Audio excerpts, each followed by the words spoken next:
Programs regularly scheduled will not be seen at this time.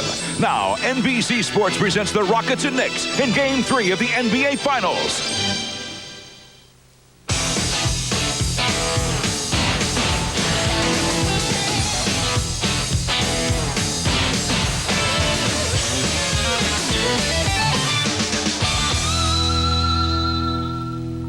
Let's go out here and do this, baby. NBA World Championship, baby.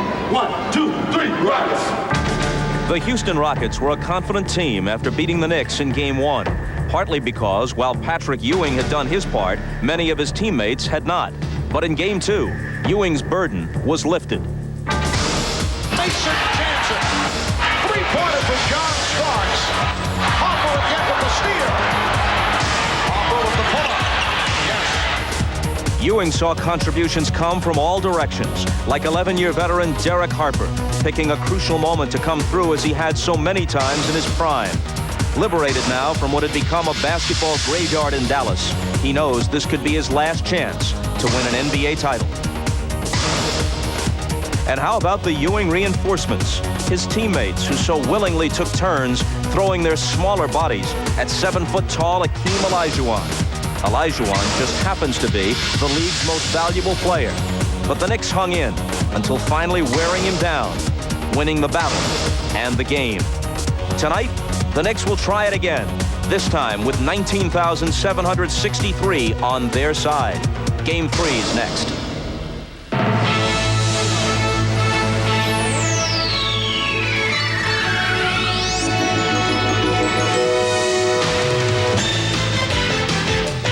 This is the NBA on NBC. The 1994 NBA Finals.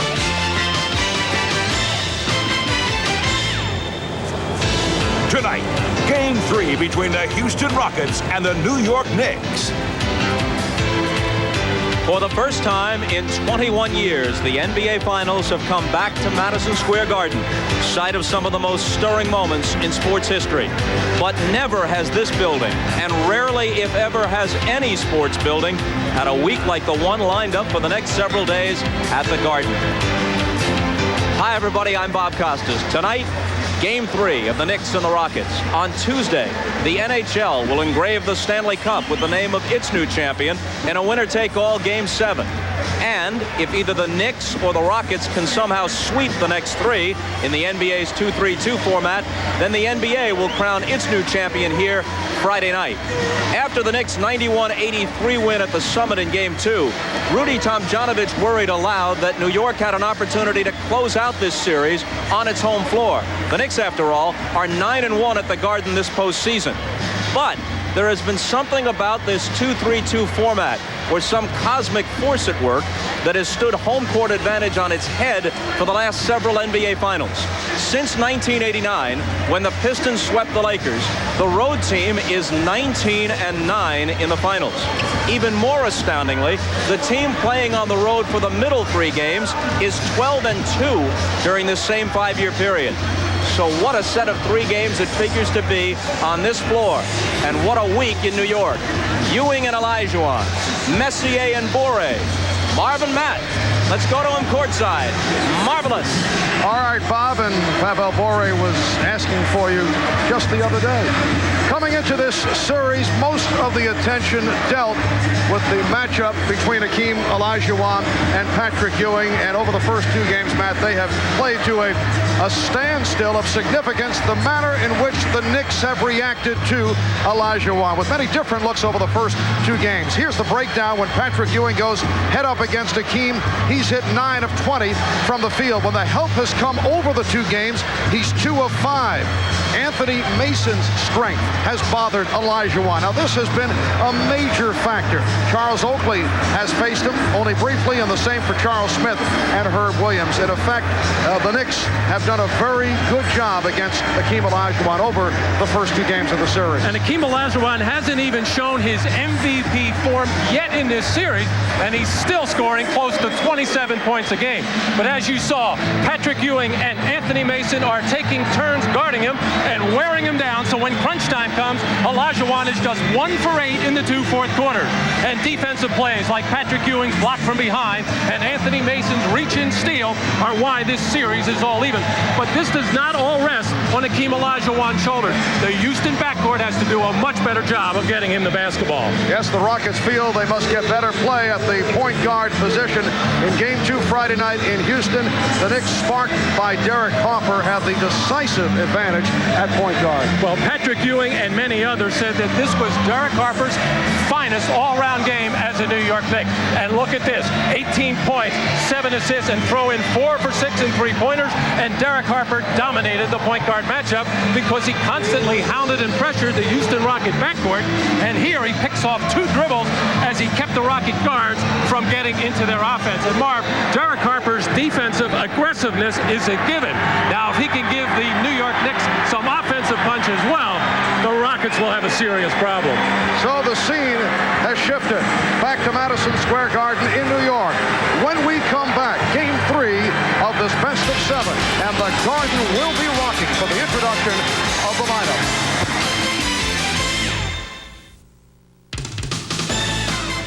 The NBA on NBC is brought to you by cold-filtered Miller Genuine Trad. Get out of the old, get into the cold. By McDonald's, official restaurant of World Cup USA 94.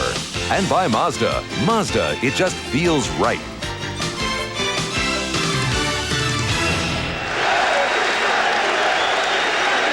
Back at Madison Square Garden in New York, where the Knicks have won 9 of 10 at home in the postseason, losing only Game 5 of the Indiana series here at the Garden. That's the game that saw Reggie Miller breaking out for 25 points in the fourth quarter. Houston has done well on the road in the playoffs, 4 up and 3 down. And we are now set for the introduction of the starting lineups. Let's join with Mike Walshewski.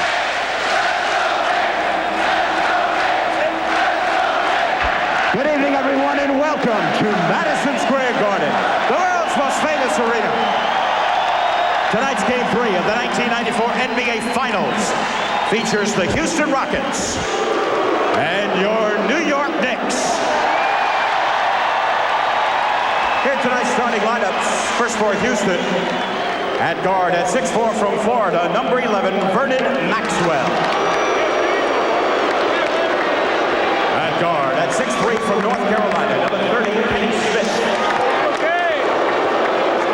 And forward at 6'10" from Alabama, number 25, Robert Horry. And forward at 6'10" from Providence, number 33, Otis Thorpe. And at center at 7 feet from the University of Houston, number 34, Hakeem Olajuwon. The trainer is Ray Melchior, assistant coaches Carol Dawson, Bill Berry, and Larry Smith, and the head coach, Rudy Tomjanovich.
Saunders, the assistant trainer Tim Walsh, assistant coaches Dick Harder and Chip Van Gundy, and the head coach of the Knicks, Pat Riley.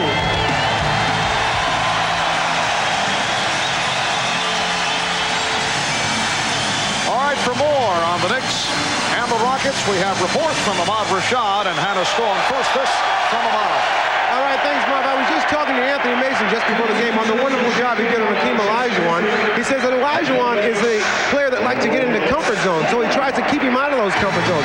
Also, he says Olajuwon is a rhythm player, so anything that he can do to keep him out of his rhythm, he tries to do that. He realizes he's not going to hold him to zero, but if he can get some assists from his guards, keeping ball pressure, and not allowing the easy access pass into Olajuwon when he's in the post, he says he can do a fine job on him. Now, for the Rockets, let's go down to Hannah. Thanks, Ahmad. The Rockets' Kenny Smith has dreamt of playing for a championship here in the Garden since he was a tiny boy growing up in Queens. But the former star at Archbishop Malloy High School here in New York is struggling in this series. The starting point guard is only 2 for 10 shooting. He didn't even play the last 15 minutes of Game 2. He told me he knows he has to step it up in order for the Rockets to win. He plans to be more aggressive offensively and take more shots. But one of his teammates confided in me that Kenny's confidence is shot. He said that the Rockets have been giving Kenny pep talks over the last 2 days, and they can only hope that a return home here to New York will inspire him to play better. Marv? Thank you, Hannah. Yes, Kenny Smith coming off an excellent Western Conference Final Series against John Stockton and Utah. Game 3s of a series, Knicks have lost 7 straight, including Game 3 against Indiana, Game 3 against Chicago, Game 3 against the Nets. As we trace back the playoff run, the officials, Jake O'Donnell, Jess Kersey, and Bill Oates. And it's controlled by Houston. Maxwell for Ori, who's picked up on a switch by Starks. Ori got the step, and a foul is called. Jess Kersey calling it on Starks, who got caught on the switch against the taller Ori. And you saw John Starks trying to point to Charles Smith to pick up his man, and as he turned his head, that enabled the quick step of Robert Ori to get to the basket, as all of the Knicks went the wrong way on the tip and a little bit lazy getting back into their defensive end. That's not the way you want to start a ball game. Robert Ori, #1 draft pick last season, solid rookie year, has played extremely well after the trade that did not take place, the near trade with the Detroit Pistons. And the Rockets up 2-0. Kenny Smith pressing Derek Harper. Double team of Ewing right at the start. Here's Harper for 3, and back comes Smith. Finds Maxwell. Harper with the save, but he handed it to Ori. Smith, he was stepping on the line, so that was a 2-point attempt. We're just underway at the Garden. Rockets with a 2-0 lead. Again, the double team. Knicks swing it well. Ewing. Rebounded by Otis Thorpe. Nice delivery for Smith. The shot altered with the presence of Ewing, and Olajuwon lost it to Oakley.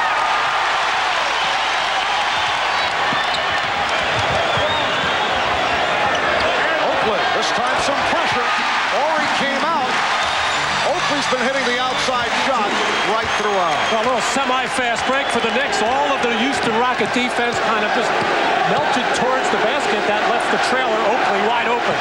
And the Knicks are starting out with Ewing going head up on Olajuwon. That is a 3-pointer. Robert Ori, who has the good touch from long range, has given the Rockets a 5-2 lead. That's his 5th 3-pointer of this series in 14 attempts. Houston Rockets have won only 2 games here at Madison Square Garden since 1986. They did win back in early December. Starks try to match the Ori 3 and run down by Smith. That was a convincing win by the Rockets earlier this season. Nice play, and Otis Thorpe extends to a 7-2 lead on an early timeout taken by Pat Riley. Well, miscommunication on the part of the New York defense, as Charles Oakley getting caught way up top there, and Charles Smith thought Ewing had him, and Ewing thought Charles Smith had him, and as it turns out, nobody fouled Otis Thorpe as he got an easy one. This is a series that is tied at 1. Games 3, 4, and 5 here in New York. In Houston, in the opener, the Rockets won 85-78. Solid game for Otis Thorpe. Very poor second half for both clubs. And then on Friday night, with John Starks turning it from the bad shooting in Game 1, combination of Starks and Hopper led the way, and the Knicks won 91-83. The Knicks shooting a sizzling 52%. One of their better all-around games of the playoffs. Rockets off to the fast start. They're up 7-2 with 2 minutes gone by. Ewing coming up short, and it's rebounded by Olajuwon. Here comes Maxwell. Maxwell and Smith in the backcourt. Olajuwon, Thorpe, and Ori on the front line. Nice ball movement by the Rockets. Maxwell on the penetration. The tip missed by Thorpe, and it's hustled by Ori. Knocked away by Hopper. It will be Houston ball. The Rockets really struggle in the offensive rebounding department. However, in this series, you wouldn't know it. They're getting a bunch. Otis Thorpe has 6 in each of the first 2 games. Rare open shot for Olajuwon. Kenny Smith not allowing Derek Hopper any room. Here's Charles Smith. Rebounded by Ori and knocked out of bounds by Oakley. And so far, the New York offense has consisted primarily of jump shots, and the only one they have gotten full is Charles Oakley. But so far, the Knicks not executing anything at all the way they did in Game 2. Rockets hoping that Kenny Smith can get back into it offensively.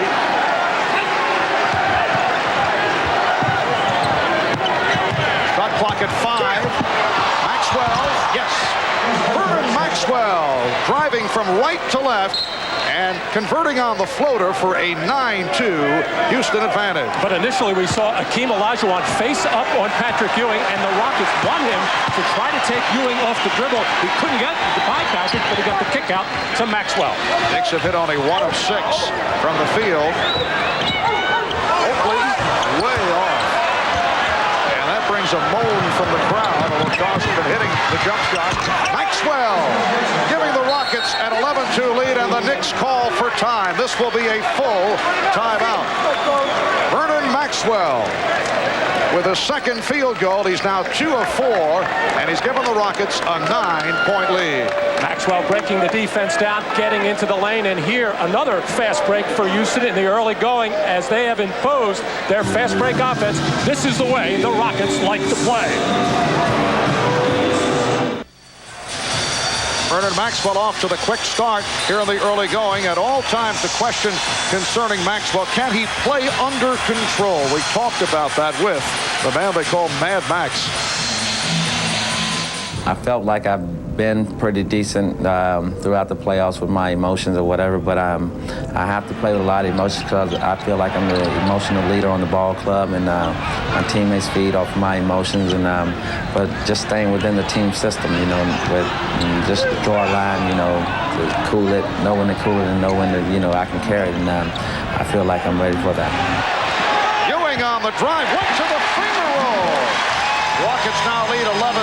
Back to the subject of Vernon Maxwell. We talked about it during the Game 1 telecast. There was a team meeting prior to the start of the series in which Vernon Maxwell's teammates pleaded with him that he has to maintain control. Well, he was hit with a technical foul. Thorpe, that was back in Game 1. Loose ball foul against the Rockets. It's on Olajuwon. Well, the Rockets using their trap here, which has been successful against the Knicks. This is the first time New York has scored against it. However, as shot clock was winding down, and all Ewing could do was try to break the defense down, and he did. Hopper with the room. Ewing and Thorpe rebounds. Rockets 11. Knicks 4. Maxwell explodes off the dribble. Vernon Maxwell on the drive. And the Rockets now lead the Knicks 13-4. Vernon Maxwell trying to turn it from the 7-turnover game on Friday night in Houston. Although he did score 20 points. Ewing from way out. Houston with a lead. Of the 36 field goals for the Knicks in Game 2, 28 assists on those plays. That's the first time the Knicks have gotten an assist play there. Vernon Maxwell looking to force the action as much as possible here as he crosses over on John Starks, getting to the basket as he figures to keep from turning it over 7 times, I'll just keep shooting. Harper called for the offensive foul.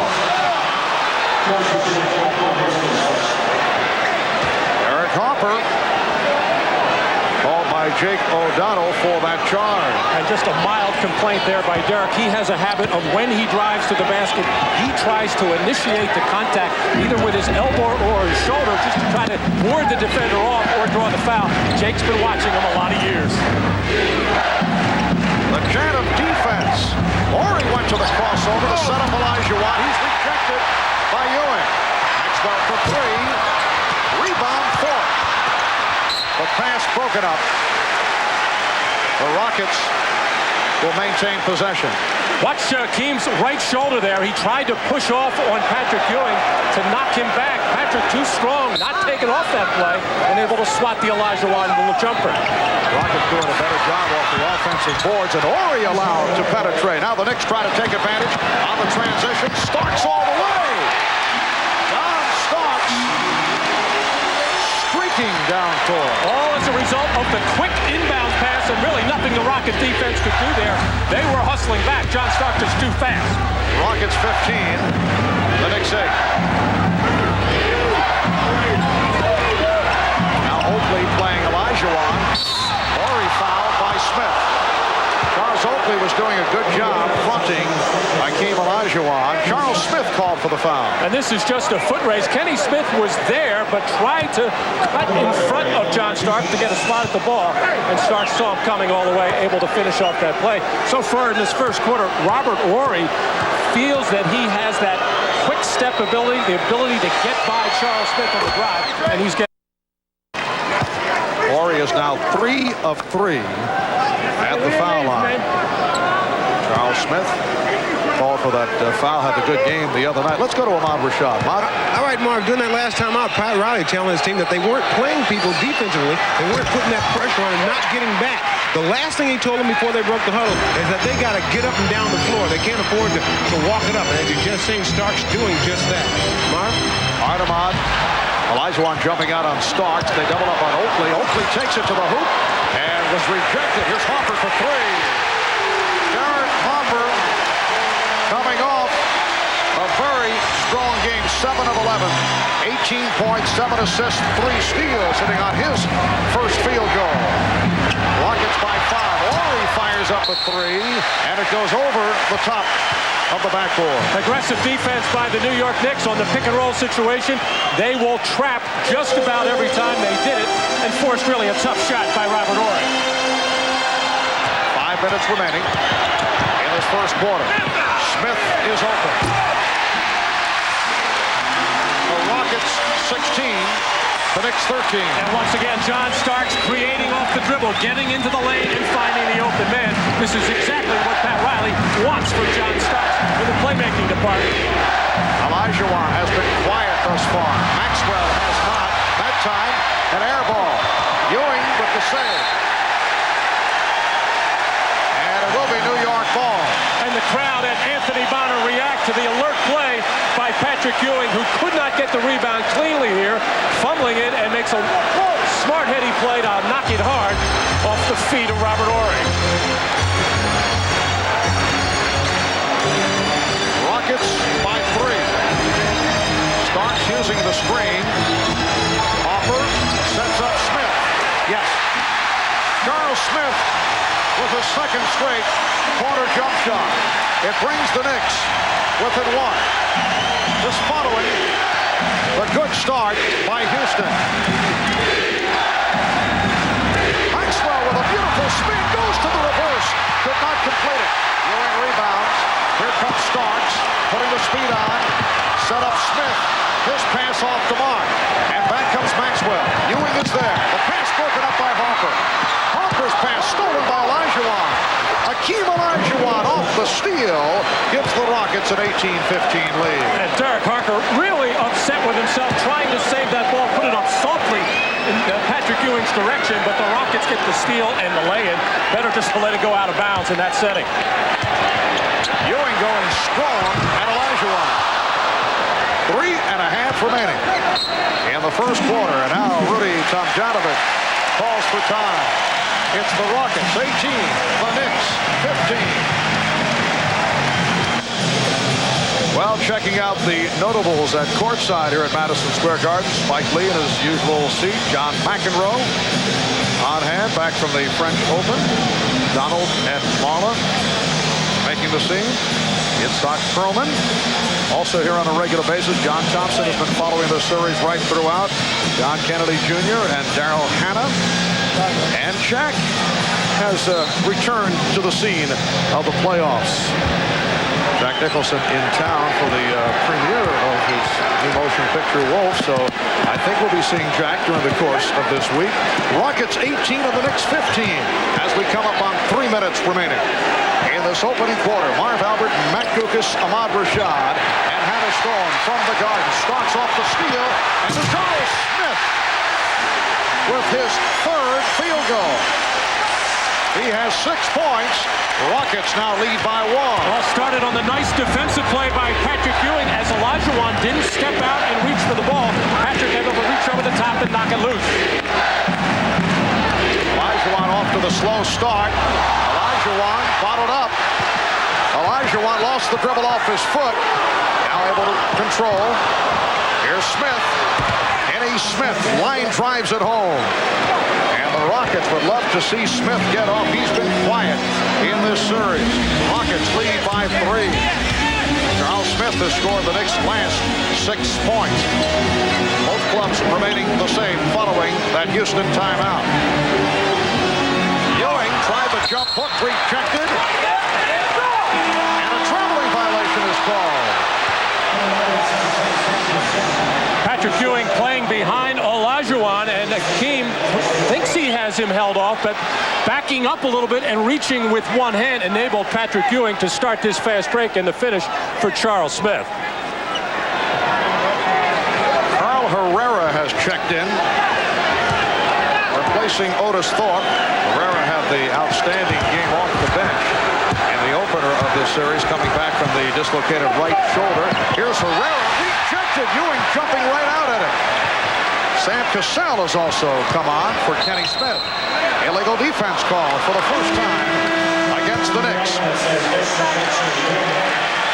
Well, Herrera obviously not seeing big number 33 right in his face as Patrick Ewing had it all away. You mentioned, Marv, Herrera, a good first game, only played 7 minutes in game 2. Reason being, he was all set to come in at the start of the fourth quarter as he normally does, but that's when the Rockets got it going. We raced the 7-point lead of the New York Knicks, and the team was going so well at that point, Rudy decided to keep Herrera and Ellie out of the ballgame. That block, number 2 for Ewing, had 6 the other night in game 2. Good hands by Smith to break it up. Olajuwon now being played by Mason, who just checked in, and a foul is called. Anthony Mason called for the hold. As we mentioned right at the start of the telecast, Anthony Mason has done a superb job defensively because of his strength against Olajuwon. Well, they talk about the leverage and the low base, able to use that to hold, or at least get a body on Olajuwon, wear him down, push him out, but he's shorter than Olajuwon by about 4 or 5 inches and easy to throw over if there's no pressure on the ball. Minute and a half remaining in this first quarter. Here's Olajuwon going to the spin shot and hits it. Gets the friendly roll. That's one of Hakeem's favorite moves. That's an impossible shot to stop. Rockets lead by 5. Palmer played by Cassell. Rudy Tomjanovich hearing some criticism, some second guessing for having Sam Cassell on the floor for such a long period in the fourth quarter. Well, Mason has done his job at that point. Nothing he can do once Olajuwon gets into his spin and fadeaway. Charles Smith came over to try to help him. Nothing. However, Sam Cassell during the playoffs has done a very good job down the stretch. Smith was fouled. Herrera was there, as was Olajuwon, as was Ori, And it's called on Herrera. Now Otis Thorpe will check back in. The last 2 years, Matt, fourth quarters for the Houston Rockets have been handled by either, for the most part, Scott Brooks, or, as it turns out, late this season and through the playoffs, Sam Cassell, rather than Kenny Smith. So, Rudy Tomjanovich, although, as I mentioned, took some criticism for staying with Cassell in that fourth quarter the other night, has usually benefited from that type of situation. Kenny Smith sat it out, although he got the playing time over the first 3 quarters, as you can see, but a different case in both games 1 and 2 come fourth quarter. And in the first game, Kenny Smith made some big plays in the last couple of minutes in that ball game. But couple of the reasons why they don't like Kenny Smith out there is they're a little bit shaky defensively and not really sure of the kind of decisions he's going to make. But he had a big game in the Utah series where he was scoring so well that Rudy kept him out there the whole time. It's pretty much up to how Rudy feels and how the team is going to play. But you're right, it's going to be Cassell most of the time. Horry got the step. Robert Horry with the enthusiastic celebration following that basket. He now has 10 points. Rockets by 6. Greg Anthony now operating at the point guard position against the rookie Sam Cassell. Starks back for Anthony. And a foul against Houston. Robert Horry has had his way with Charles Smith, and at that time Charles Oakley, as his quick moves and being able to take the ball off the dribble, getting into the lane, and you can tell that the Houston Rocket coaches have talked to him about using his strengths, using his assets and his quickness, and take the ball to the basket. They have been after him ever since the non-trade to be more aggressive offensively, and when you're a good player like he is, it's nice to hear that. Mason on the line, off the foul called on Thorpe. Anthony Mason has been the Dream's worst nightmare. Although he gives 5 inches away to Hakeem Olajuwon, as we touched on earlier, but Mason has done most of his damage late in the game. It is a lane violation against the Knicks. So with a half-minute remaining, it will be Houston ball. Look at on your right side as Charles Oakley stepping in way too soon on the little hitch move by Anthony Mason and being caught by referee Billy Oakes. Rockets by 6 as this first quarter winds down. Maxwell with the step. Vernon Maxwell has had a terrific first quarter. 8 points for Maxwell. The Rockets lead 26-18. And we're final seconds of the first. Starks try to set up Smith. Leg block call on Maxwell. Turns out to be a good play because it stops the sequence, and we're down to 4 6/10 seconds remaining in the quarter. And here's where the Knicks will either look for John Starks coming off or Derek Harper. Starks played well by Maxwell. Anthony has to flick it.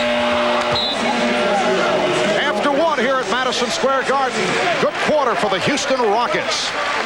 Robert Horry with a fast start. 3 of 4 from the field, 3 of 4 from the line. 10 points in all. It's the Rockets 26 and the Knicks 18. We'll be back with the second quarter right after these messages.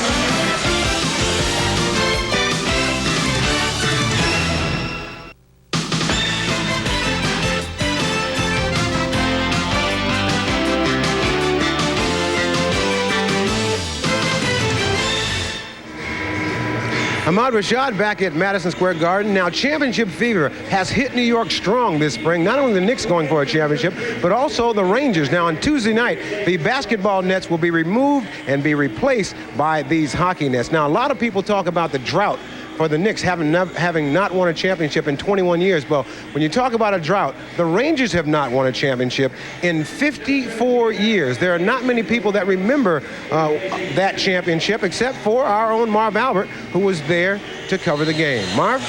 That's pretty funny, Ahmad, but my grandparents have told me about it on many an occasion. Should be pointed out in the final minutes of Game 2 of the Indiana series here at the Garden, there was a spontaneous chant of "Let's Go Rangers" that broke out that the night after the double overtime win by the Rangers over the New Jersey Devils, advancing the Rangers to the Stanley Cup final.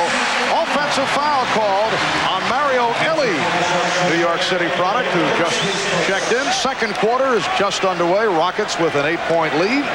And Mario out of control here, trying to make some happen on another Houston fast break, but running into the John Starks.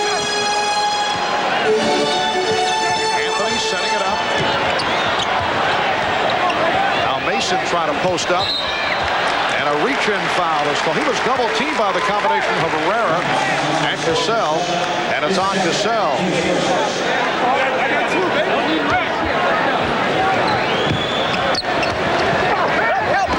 Oakley's pass nearly picked off. Starks for three. And rebounded by Ori. Ups it down. Here's Ellie. The basket would have counted, but he will go to the line.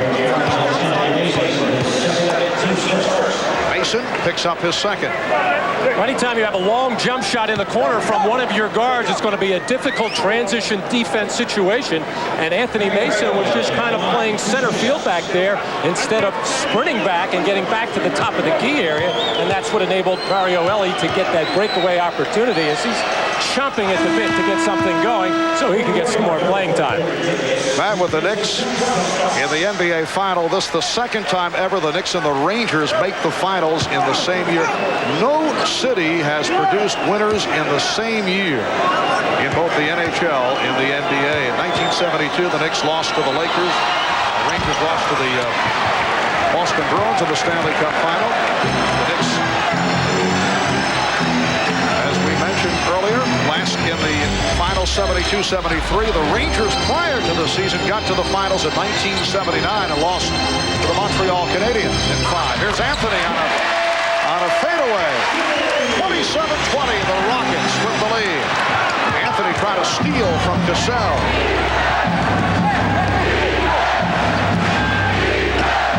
Ori with Fort and Herrera up front. Cassell and Ellie in the backcourt. Shot clock at 5.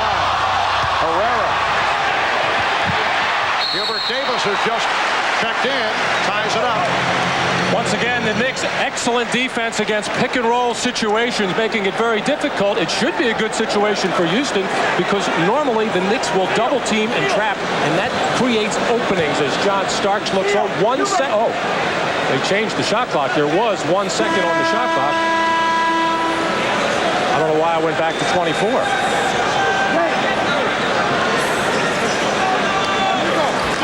Here's Hakeem Olajuwon replacing Robert Ori.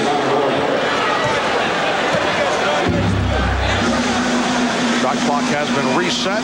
Minute and a half gone by in the second. And Jake O'Donnell. Jake with the call that it will be rocket ball. Someone stepped in too quickly. Charles Oakley stepping inside the circle. Keep an eye on Charles as he cuts right through there, and really it looked like he was outside the circle. The play should have been allowed to count. Rockets by 7. In the matchup, Ewing against Olajuwon. Ellie for 3. Mario Ellie, who grew up in Upper Manhattan, attended Power Memorial High School. One of his JV teammates was Chris Mullen, who later transferred to another school. Ellie went on to star Division II American International and was drafted in the 7th round by the Bucks in 1985, and he has made the rounds since then. The Rockets have opened up a 10-point lead. It is their biggest of the game. Battle between Ewing and Olajuwon. Here's Olajuwon. Yes. Hakeem Olajuwon with his 3rd field goal. He has 6. And it's Houston by 12. And he just powered into Patrick Ewing, pushing him back into the lane to create that space for his fadeaway. Now Mason operating against Herrera. Mason to the jump hook. Nice move by Anthony Mason. Rockets lead 32-22. Guarded by Davis. Here's Fort giving it up. Brown wanted to travel. Herrera buries the jump shot. Hot shooting here by Houston, and they lead by 12. Once again, the double team, but this time the Rockets read it very well. Saw the open spaces and a nice pass by Otis Thorpe to the open Carl Herrera. You see the run, 17-5. They've hit their last 6 shots. Mason with an air ball handled by Ewing. And Anthony Mason will say, well, that's actually a lead pass, and he would like the assist. Well, he can say that. all that matters is for the Knicks is that they got the 2 points. 10-point lead for the Rockets. Good look there from Cassell. Ellie was stopped. Last touch by the Knicks, and a timeout is called with 8 minutes and 22 seconds to go in the second quarter. The Rockets 14 of 28, shooting 50% for the night.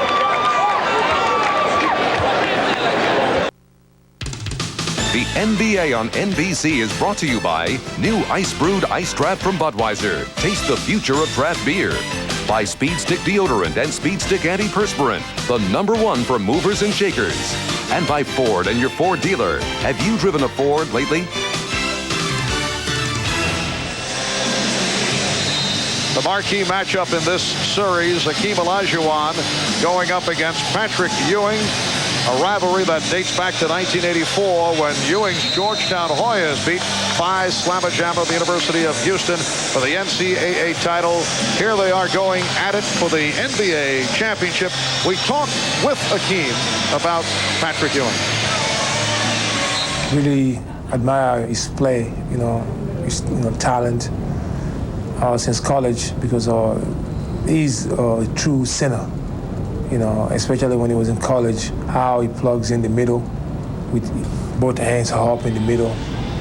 And most of the big men now play defense with their hands down. Just Patrick is always his hands up, covering. I mean, it looks like just like a tree up there. So it creates a lot of problem in the middle. So he's a true center. And I think Hakeem likes it when that true center plays behind him. When you saw them jockeying for position, Hakeem wanting to keep Patrick Ewing behind, because then the Rockets can get some good shots. When it goes into Olajuwon, if a double team comes, he can find the open man, and that's what's been happening during this 17-7 run by Houston. 5 turnovers apiece now.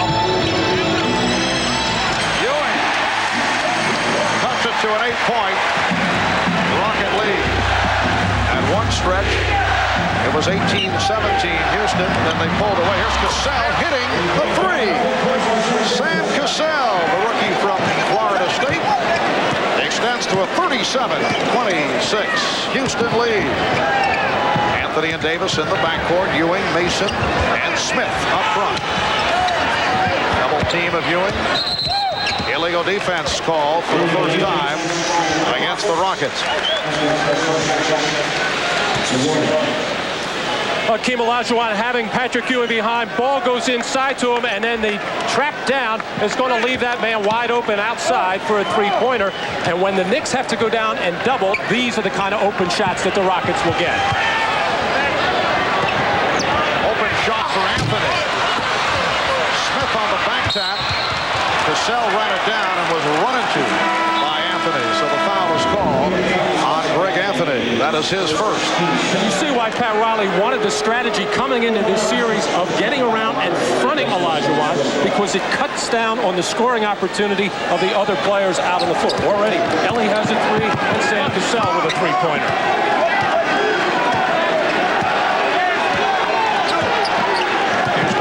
Job off the boards. They lead by 11. 5 minutes gone by in the second quarter. Pick and roll with Herrera, and a foul is called. Nice exchange between Ellie and Herrera. There again, one of the very rare pick and roll situations. Most of the time it's pick and fade to a spot up situation, but this time Herrera taking it to the basket as he was sandwiched in there by both Patrick Ewing and Charles Smith, and able to get to the free throw line. First Venezuelan to play in the NBA. He had been a standout on the Venezuelan national team. Played very well in the Barcelona Olympics. Did the job in game 1 off the bench. Provided a lift, 5 for 6, 10 points in his 20 minutes. Got only 7 minutes in game 2 on Friday night. Herrera making it back from the dislocated right shoulder. Tough guy for the Knicks to handle because of the size, the quickness. Big game against the Knicks earlier this season. The Rockets using their half-court trap, which has been very effective against the Knicks. They have not scored very much at all in these few games. More passing here on that sequence by Patrick Ewing. Rockets by their biggest lead. Olajuwon getting in deep. Hustled down by Cassell, and they get the new 24. Crowd wanted to travel, but Horry held back. Cassell for three. Yes. Rockets swinging the ball so effectively, hitting the outside shots, and they have built a 42-26 lead on the Knicks with 6:17 remaining in the first half. Well, this is how the Houston Rockets get open three-pointers when it goes into Olajuwon. All the Knicks defense is going to sack, and Hubert Davis protects the basket when he doesn't have to, and the ball will come outside to Mario Elie and open to the open Sam Cassell as Hubert Davis is way out of position. Well, the crowd trying to get the Knicks back into it, an 8-0 run by the Rockets. And they have been hitting the shot from downtown, 4 of 7 from three-point land. Cassell has hit 2 out of 2. Rockets 5 for 7 overall from the field in the second quarter. Smith had it knocked away. Here's Harper. Loose ball foul is called. Yes, Kersey checking it out with the outside official, Jake O'Donnell, and it's called on Elie. Well, the Rockets have had the best of it going after offensive rebounds and loose balls, but a good job this time by Charles Smith to get in on the offensive glass and drawing a hard hit from Mario Elie. Just under 6 minutes remaining in the first half. Ewing. And rebounded by Herrera. And not a good shot that time by Patrick. Looked like he just wanted to get it out of his hands, never really squared up to the basket. Knicks totally out of sync right now at the offensive end. And Olajuwon off the mark with that turnaround shot. 16-point Houston lead. Starks saw the opening. John Starks pounding it to the basket. That knee looking better. He appears to be able to explode from time to time. Not able to do that earlier in the playoffs. Well, John, while sitting on the bench, could see what some of the problems were for New York, especially in the half-court offense, not penetrating the defense. That time, John took advantage of it in the open floor to get to the hole. Rockets lead by 14. Elie came up short. 24 seconds. Violation. Well, John Starks trying to make something happen here in the open floor, keeping his head up, looking for a possible outlet pass, but found the little seam to get to the basket. And at the other end, just a terrific defensive play by Patrick Ewing as he was outguarding Olajuwon. And as Elie broke to the basket, he recovered to block that shot. Harper. Rockets 42. And the Knicks 30. Eric Harper with a second field goal. He has 5.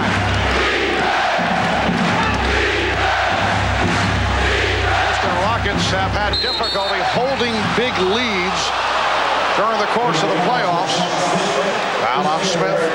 That's his third. So Charles Smith in the early foul trouble. Good pressure here out on the ball by Derek Harper, which enables Charles Smith to get up on the wing and possibly get in the passing lane, but he picks up his third personal there, so he's over-aggressive. Marv, you mentioned the kind of the energy and the emotion that gets the Houston Rockets these leads. Oftentimes is responsible for them losing the lead because they get themselves out of control. They've led by as many as 16. It's now down to 12. Kenny Smith has returned, as has Vernon Maxwell. Here is Herrera from way out. Starks runs it down. Back comes Starks. Starks all the way. Oakley on the recovery. It is down to a 10-point lead. And timeout called by the Rockets.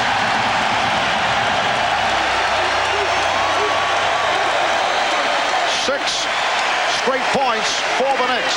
4:05 remaining in the half.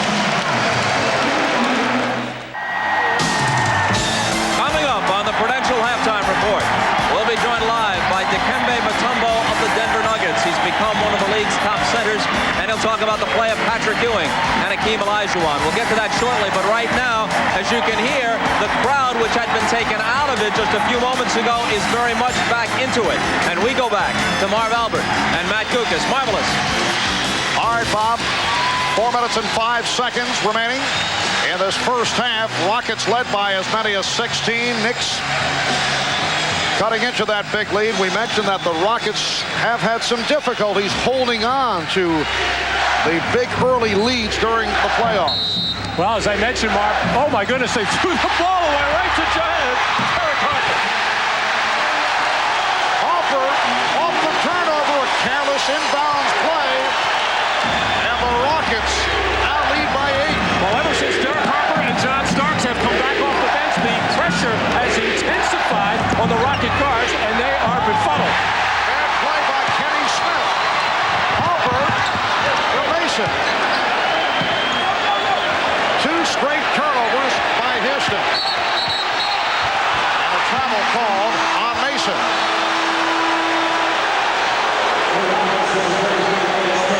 On this inbounds pass, Kenny Smith actually trips over the foot of his teammate Robert Horry and threw it to nobody in particular, and Harper saw it go and just outraced everybody to get the easy lay-in. 8 unanswered points by the Knicks. So they've cut that 16-point lead in half. 3:25 remaining in the first half. Smith and Maxwell on the backboard. Olajuwon up front with Horry and Ford. Houston back to its starting lineup. Here is Olajuwon. Continues to struggle. Starks protecting the dribble. Starks and Harper at the guard. Ewing, Oakley, Mason up front. Shot clock at 8. Oakley for Ewing. Just did get a piece of the rim. Mason rejected, and back comes Maxwell. Patrick Ewing is 4 for 12 for 8 points. Hakeem Olajuwon 3 of 9 for 6 points. Olajuwon outplayed by Oakley. Goes to the spin and forces and hits. What a shot by Olajuwon. Again, the Knicks try to break on the Rockets. They've caught them a couple of times in transition. So that is it for the 8-0 run by the Knicks. Rockets now lead by 10 as we come up on 2 minutes to go in the half. Ewing with the jump hook.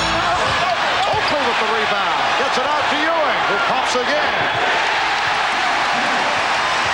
Terrific second effort by Charles Oakley. We have not seen much of that because he's bothered by an injured ankle. And we have seen him for the most part outside. Well, that's part of it, but also Otis Thorpe does a terrific job on the defensive boards, plus keeping his body on a guy like Oakley. Another Houston turnover. Harper for 3. Back comes Maxwell. Bad pass again. Recovered by Olajuwon, then batted away. Horry from the floor throwing to Olajuwon on the floor. Olajuwon is fouled, held by Oakley. What a wild sequence.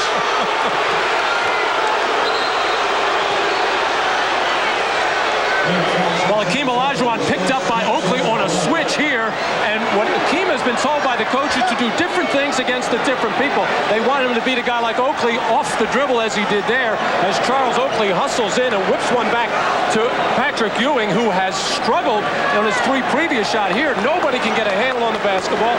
Everybody diving on the floor for it.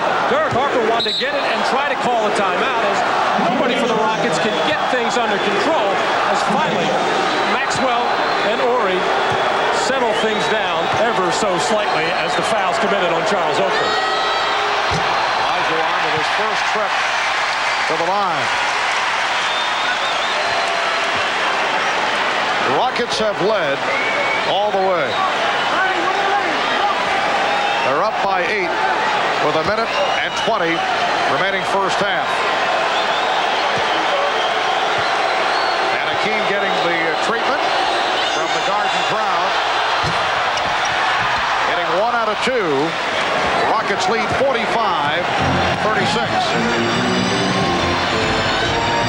Costa coming along at halftime with the Prudential halftime report. A talk with the Kempe Mutombo as Starks was fouled by Maxwell.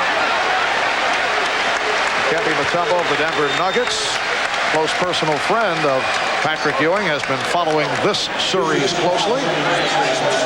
Vernon Maxwell called for his first, and John Starks will go to the line. Well, Vernon Maxwell and John Starks have basically been canceling each other out as far as the statistics are concerned. 20 points for Maxwell in Game 2 and 19 for John Starks, both of them scoring 11 in Game 1. So, however, John Starks had a monster game in Game 2 in Houston to even this series up. And Maxwell trying to be aggressive there, which bailed out John Starks, who was out of control on that particular shot, just launching it towards the rim. Fortunate to go to the free throw line. Houston now leads by 7, and Harper applying pressure on Smith.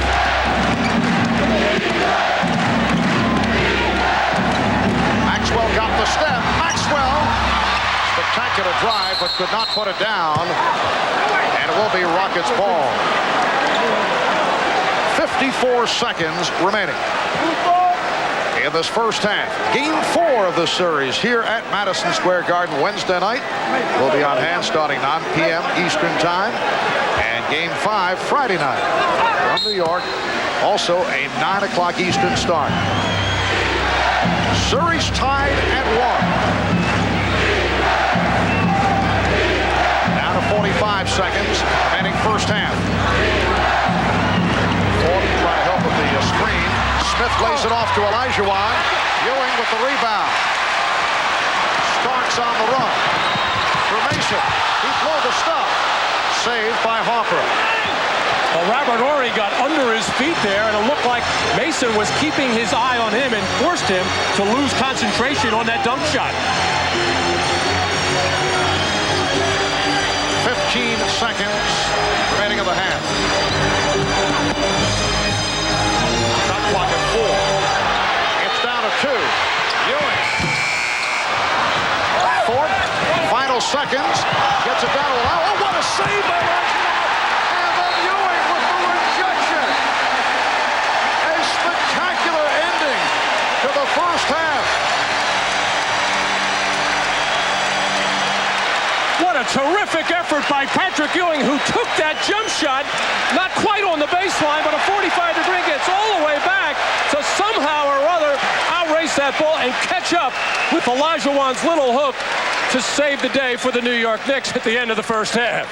Fourth block of the half by Ewing. 12-3 run by the Knicks to end this first half.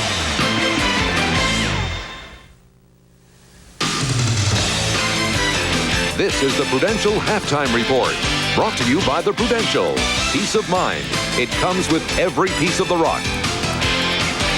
Halftime at Madison Square Garden, the Rockets leading the Knicks 45-38 in Game 3 of the finals, but they had a 16-point lead. Knicks closed on a 12-3 run, and then at the buzzer, the Ewing rejection of Olajuwon, Ewing's fourth block of the half, has the Knicks feeling pretty good about themselves as they head into the locker room.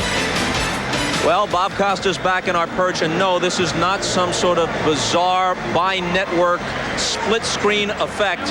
This is the newest member of the NBC sports team, Greg Gumbel. That would not be a CBS Eye, but rather the NBC Peacock. Get used to it. This is a revolving thing, and I hope not anyway. Thank you, Bob. It's nice to be here. A chance for additional confusion. We might as well get this out of the way. Why in the world, with distinct and distinguished careers, you are still confused with Brian and he with you, I do not know. Even coming into the Garden tonight, I had this urge to walk through the crowd yelling for Katie. You know, Katie, where are you, Katie? And people would go, oh, Dr. Jack Ramsey stopped me and he said, Brian, how are you? No, not this time. Additional confusion now with both of you at NBC wandering the halls. It'll be fun, won't it? You make your debut at the All-Star Game in Pittsburgh. You're going to host our baseball coverage and Baseball Night in America, among a lot of other assignments. And I'm looking forward to it. Hopefully, if there will be a season, and you know all of the problems attendant to that, but ever hopeful, yeah, we look forward to it. Can you submit in writing before I'm willing to welcome you your official position on realignment and wild card teams in the playoffs? I'll give you my choice for realignment right now. How about if we divide each team into an East and a West, and just the champions of each division go on to to the playoffs. I'm not so sure about you anymore. Let's break you in here and let you give the folks the reminder. A reminder about Game 4 of the finals. We'll have it for you right back here at Madison Square Garden on Wednesday night, beginning at 9 o'clock Eastern Time. Nicely done. This Thank you. This could lead to more days and nights off for me, which is not entirely bad. When we come back, we're joined live by Dikembe Mutombo. That's after a message from Prudential and a word from the NBA. Very nice. Thank you.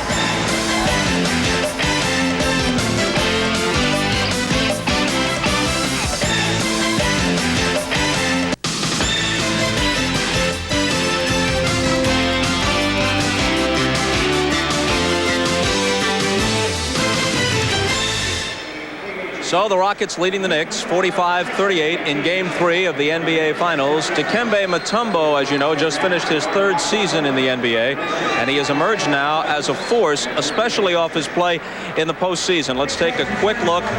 The startling upset of the Seattle Supersonics after being down 0-2. They win it in 5, and there is the jubilation, one of the most memorable scenes in all of sports this past year. Dikembe had 31 blocks in the 5-game series, and then after being down 0-3, they extend the heavily favored Utah Jazz to a 7th and deciding game before finally succumbing.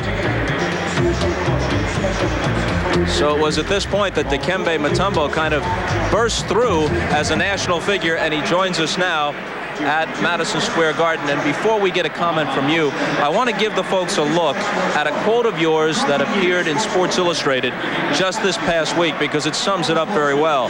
I pull for Patrick because we share Georgetown, but I pull for Akeem because we share Africa. They both deserve it so much. They have both waited so long. And then you wax poetic. It's as if 2 men have been in the desert and they come upon 1 glass of water. There's only enough for one of them to drink. When you watch them, do you not wish there could be 2 glasses of water? But there is only one. So who do you pull for? I'll tell you what, Bob, it's really hard for me right now to tell you who am I pulling for. I might say that I will pull for Patrick because I'm Georgetown alumni, big-time Warriors. And in Georgetown, we always believe that we have to keep the tradition, keep going. And I also am saying at the same time that I will pull for Akeem because he's from the Western Conference. It's been a long time that the Western Conference have won the championship. Maybe so, as Patrick who left me the ticket, I think I will pull for Patrick. Akeem, of course, from Nigeria, you from Zaire. So much of Africa torn by strife and terrible heartache. But with the international popularity of basketball and international cable television, many people are able to follow the NBA. What does your success and Akeem's success mean to the people there?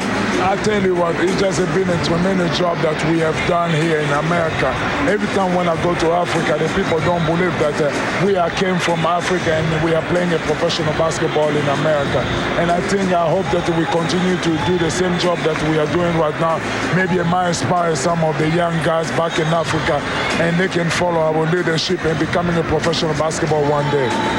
Let's talk some pure basketball here. Analyze this first half, especially the pivot play between Akeem and Patrick. I tell you what, I would give a lot of credit to Patrick because I don't know what to say, because these big men, I haven't seen Patrick running that fast and blocking so many shots as he's doing right now. Maybe since his rookie year or maybe his first 5 years in the NBA. But I think he's doing a great job, and Akeem is working really hard to stay in his game. But you got to remember one thing, Akeem is so fast. It must be one of the guys that have caused me so many problems since I've been in this league.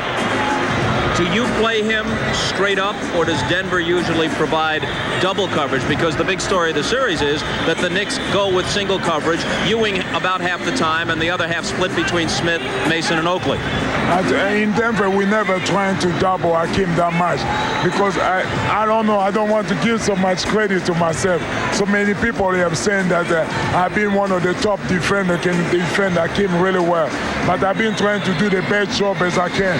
But the way Akeem, the Knicks are playing Akeem, I think I'm happy with They're trying to front him, push him out of the post. I think they're doing a great job. Tell us a little bit about the uncommon closeness that exists among all these Georgetown alums. Coach John Thompson was at a lot of the Denver games. Yes. Another former Hoya, Reggie Williams there. He goes to Charlotte's games to see Alonzo Mourning. He's here at the Garden with Patrick, and you work out with Ewing and Mourning in the summertime. One thing we've been trying to maintain is that the close relationship, because it's like a tradition. When you come from Georgetown and you get your degrees, that moment that you have shared for the past 4 years with Coach Thompson, with all of the Georgetown alumni, it bring you back on the campus to work with the guys who have graduated before. That's why you see that we came today here to celebrate Patrick, give Patrick a lot of support and give him a lot of chance to win this series. Dikembe, great to see you. Maybe, considering what happened in this postseason, the Nuggets can get back to this point or get to this point a year from now. I tell you what, Bob, we have a great opportunity to be in the final this year. Even we was young, I think that we have played a great basketball. I hope that the next year we can come back, maybe do an excellent job, maybe go farther as we did this year. Real quickly, I understand congratulations are in order. Wedding bells ring in a couple of weeks. Yeah, I have a wedding coming up in 4 weeks. I'll be married to my fiancée, Michelle Robert. Is Michelle a tall girl? I don't know. She's about 5'9". Well, that's tall for most. tall by my standards, I'll tell you that. The Rockets leading the Knicks by 7. We're back to the Garden after these messages from your local station. This has been the Prudential Halftime Report, brought to you by the Prudential. Peace of mind. It comes with every piece of the rock.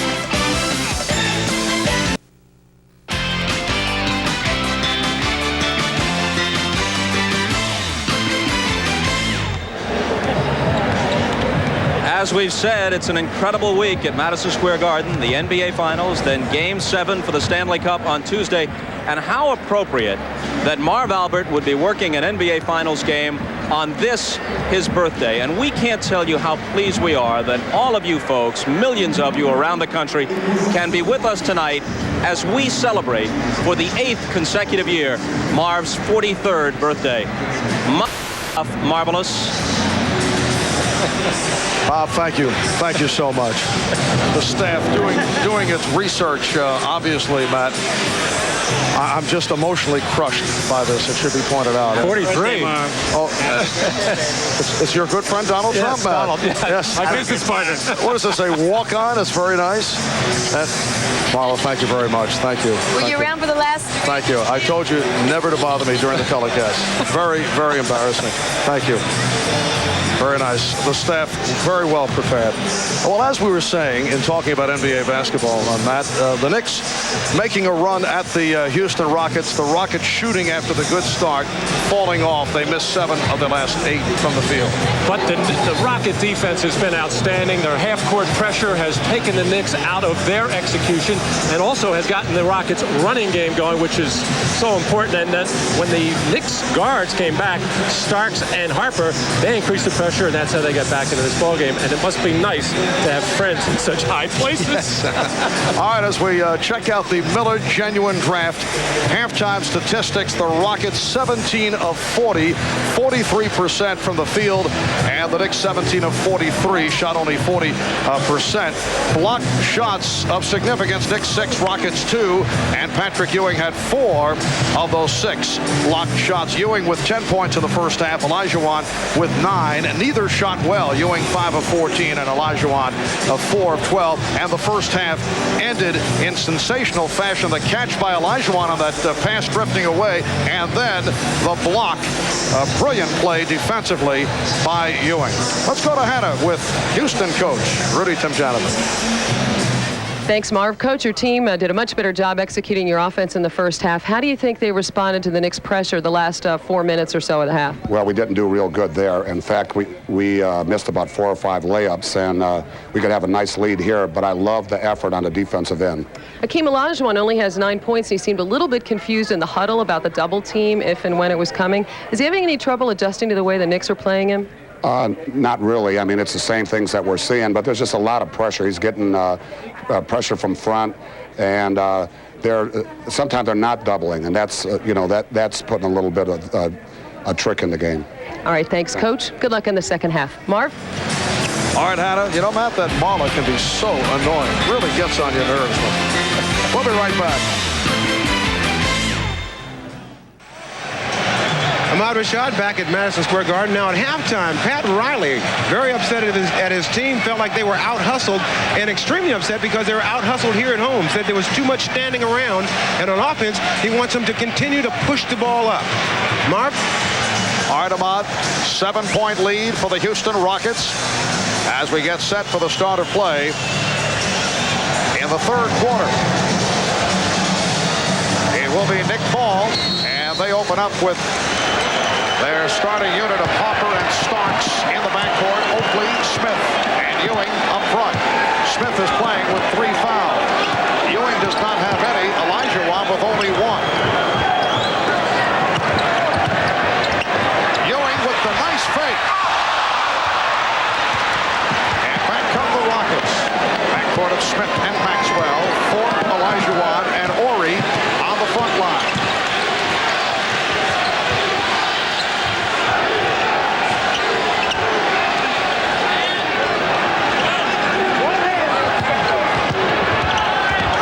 Lost the dribble and then recovered. Here's Smith for 3.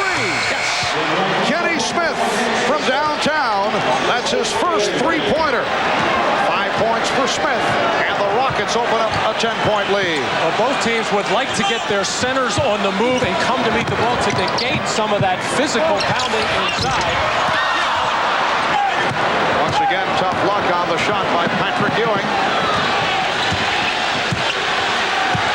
Gone by. Third quarter.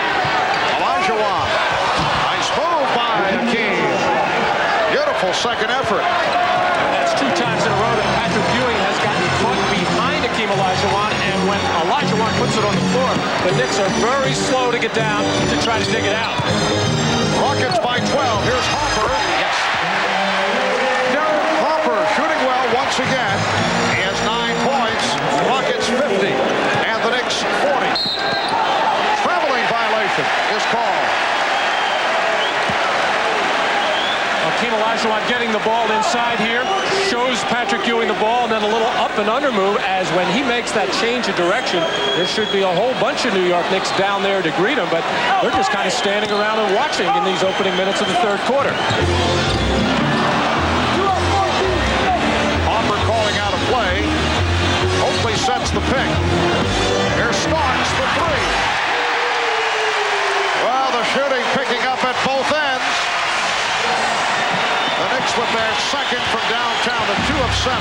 Houston has been hot, 5 of 8 from 3-point land. Rockets by 7 points. Maxwell eluding Starks. Yes. Murray Maxwell. 10 points for Maxwell. And the Rockets lead 52-43. Starks, Smith, and Olajuwon in that battle for the loose ball. Last touch by Smith. Well, the Knicks like to set little screen roll for John Starks on that right side of the floor as Charles Oakley set that screen to free up John Starks stepping behind that 3-point line. Here's Maxwell feeling it. Off the mark in that 3-point attempt. This has kind of become a one-on-one game right now between John Starks and Vernon Maxwell. Neither one getting their teammates involved. Otis Thorpe charged with a foul. That is his second. Rockets with their first team foul. Game 3 of the best of 7. The series tied at 1. Game number 4 here at the Garden Wednesday night. Ewing with a driving hook.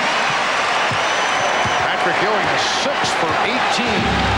He has 12 points, 9 rebounds, 4 blocked shots. Hakeem Olajuwon 5 for 13, 11 points, and he was hacked. Both of these centers have the ability to face up and either shoot that jump shot or take you off the dribble, as Patrick Ewing making sure he gets in the lane, using his shoulder to ward off Olajuwon as he flipped up that short little hook. And at the other end, Olajuwon again making that move very quickly before the Knicks defense can get down and help. And Patrick Ewing trying to tell the official that he got hooked on the play, and he did, as Olajuwon got him with that left arm and shoulder. So Ewing is called for his first foul. Olajuwon now with 12 points, also has 5 assists, but only 4 rebounds. He has been kept off the boards right throughout the series. Rockets lead 54-45. They double up on Hopper. Smith for Ewing. Open shot for Patrick Ewing. And back come the Rockets.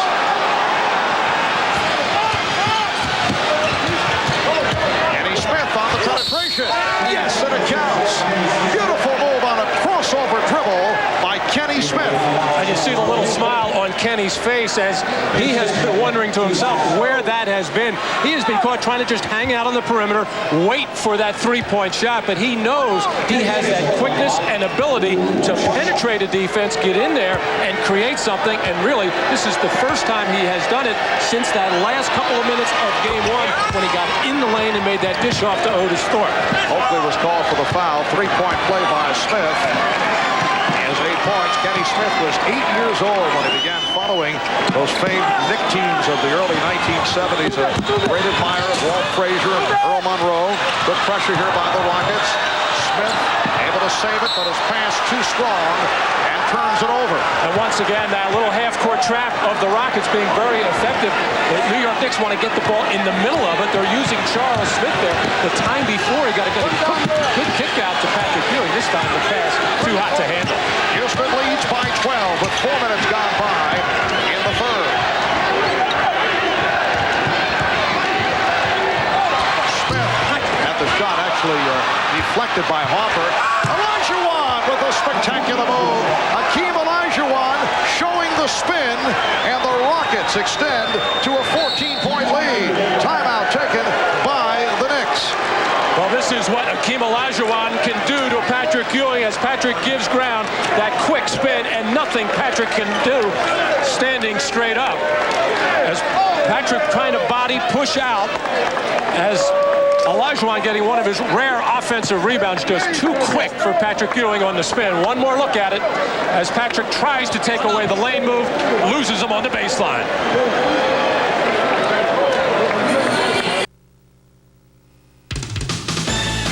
The NBA on NBC is brought to you by Molson of Canada, a Canadian tradition since 1786. By Subway, the place where fresh is the taste. And by Toyota and their full line of quality cars and trucks. Toyota, I love what you do for me.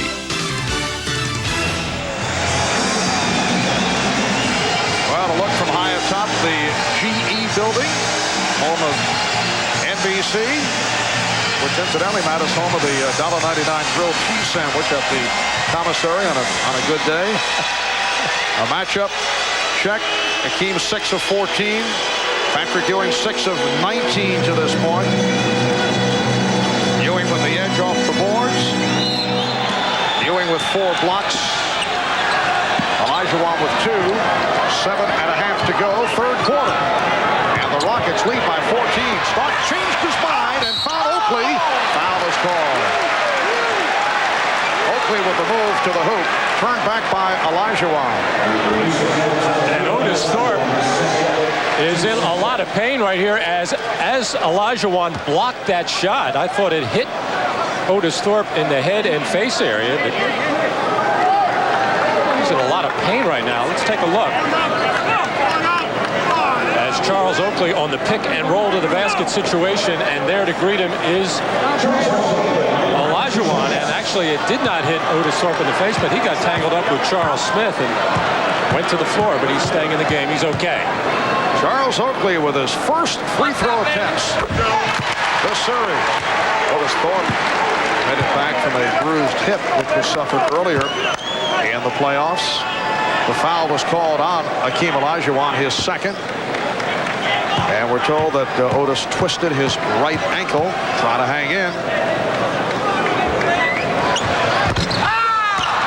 Rockets 59 and the Knicks 46. Kenny Smith and Vernon Maxwell in the backcourt. Starting front line, Hakeem Olajuwon, Robert Horry, and Otis Thorpe up front. Olajuwon with the spin.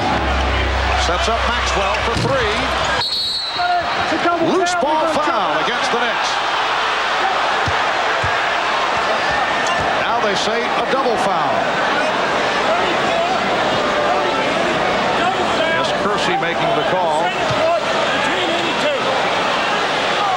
Providing the interpretation over the scorer's table that has to walk over. Charles Oakley. Oakley and Otis Thorpe each hit with their third. On the long jump shot by Vernon Maxwell, Otis Thorpe, who has been a tough offensive rebounder in the game so far, as Oakley trying to hang on to him and keep him off the glass. And just Kersey making the somewhat bailout call, calling it on both players. Horry was stripped. Rockets get back.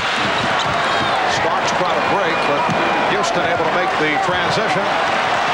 Knicks down by 13 points. Rockets have led throughout. Harper for three. That's his second from downtown. He's hit 5 of 9 overall. He has 12 points. Rockets 59. The Knicks 49. 6.5 remaining. Third quarter. Olajuwon called for a double dribble. Hakeem does not agree with this as Olajuwon got the ball in good position, shoved a little bit by Patrick Ewing. And watch the feet there. Tough to see what the violation was. Well, they called it a double dribble. Harper for three. And Olajuwon lost it.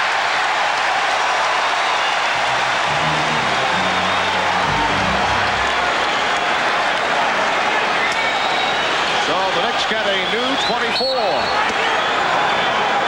Starks worked off the pick. Feeds back to Smith. Rebound Smith. And a foul call.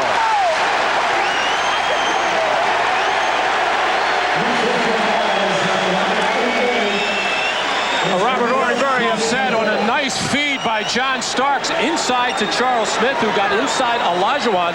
Could not get this ball to fall. Got hit on the back of the head by Hakeem first, and then the strip by Robert Horry, and a foul is called there as the officials ruled that he hit him on the wrist, but Robert Horry felt he got all ball. Horry called for his first. Charles Smith to the line. He's 1 of 2 from the line. Charles Smith had a solid game Friday night in Houston, although his knees are still sore and have been bothering him. 8 points tonight for Smith. Rockets lead 59-50. Houston Rockets have won only 2 games here at Madison Square Garden since back in 1986. The Knicks, on the other hand, have had trouble winning in Houston. The victory on Friday, their first in Houston since 1988. And only played 2 games during the regular season. But a long time between victories for both as Olajuwon knocks it down, and the Rockets lead by 10. And one of the best executed plays by the Rockets really in this series. There was a lot of movement. And finally, Olajuwon popping up to the top of the key as the Rockets want to mix it up for Hakeem and not just keep pounding inside to him. They want him to get away from the basket and face up. Olajuwon has 17 points. Starks posting up on Maxwell. Had nowhere to go. And the outside official, Jake O'Donnell, makes that call, now conferring with Bill Oakes.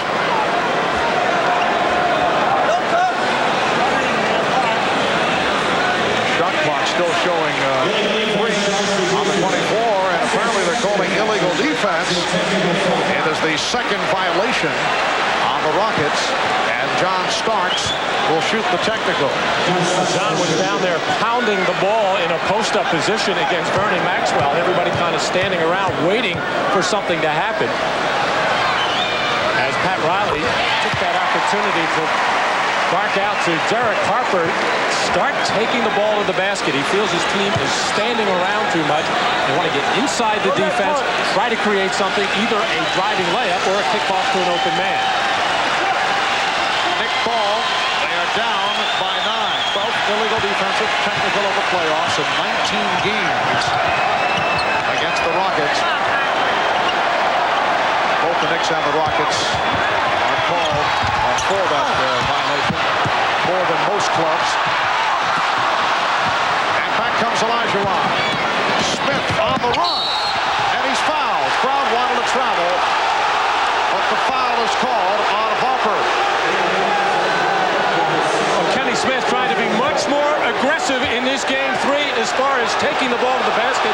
Here he has an open floor situation, taking it to Derek Harper, who will remember in that game 6 making that big play on just such a play like that on Vern Fleming, stripping him of the ball at a crucial time coming down the stretch, and this time the crowd reacting, thinking that Derek Harper got all ball, as Derek did as well.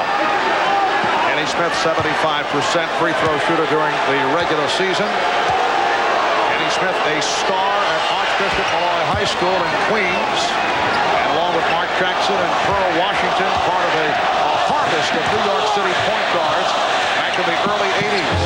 And then for Kenny on to the University of North Carolina. Starks for 3. That is his second from downtown. He has 13 points.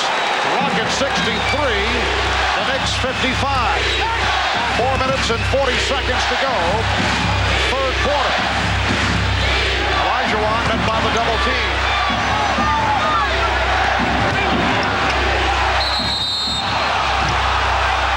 And Jake O'Donnell with the call. Against the Knicks, it's on Ewing, his second. Well, the whole sequence started with Patrick Ewing fronting Olajuwon, something he's had a difficult time of doing, but realizes he's getting hurt playing behind. But the Rockets are going to be very patient here as the ball going back outside will come in again to Olajuwon, and Patrick Ewing going to be called for a little grab there, and basically a touch foul. Anthony Mason over at the scorer's table, getting set to come on. Rockets go right back to Olajuwon. And Ori was tripped up. Fouled by Smith. And that is his 4. Knicks are over the limit. Ori will head to the line. And here is Mason replacing Smith, who sits down with 9 points and 4 rebounds. I wouldn't be surprised if Pat Riley has put in Anthony Mason. This would be a normal time for him to come in the ballgame anyway, but to give him an opportunity to work on Olajuwon a little bit. Patrick Ewing has worked very hard in his first 8 minutes of this third quarter, but Patrick is really struggling offensively. Just 6 for 20 from the field, and some of it has to do with that extra energy expended at the defensive end, but also you have to give a lot of credit to Olajuwon for forcing Patrick into some poor percentage shots.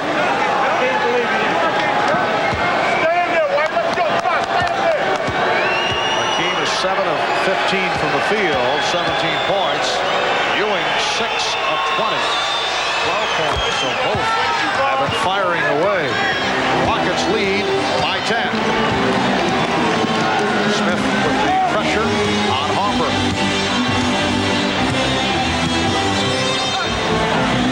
Ewing forced further out than he'd like. Harper for 3. Maxwell rebounds and he's fouled. Pushed from behind by Starks. John trying to get in there and get the offensive rebound. However, good play by Derek Harper after feeding the post, drifting to the corner, had a good look at that three-point shot. And Starks knew he was in trouble anyway. Had the Rockets gotten a rebound there with Starks deep in the right corner, Harper deep in the right corner and Starks on the baseline, the Rockets no doubt would have gotten an easy fast break chance. To Vernon Maxwell, that was his 5th rebound. Maxwell had the hot hand early. He now has 11 points in all. Vernon Maxwell finished the regular season in strong fashion following additional off-the-court problems back in mid-March. Arrested for the third time in 20 months, charged with carrying a weapon in his car. He was fined $15,000, sentenced to community service. After a turbulent career at the University of Florida. Olajuwon with that rebound. Here comes Ori. Fans looking for a charging foul. Fans break for the Knicks. Hopper beating Maxwell. It's a 10-point Houston lead.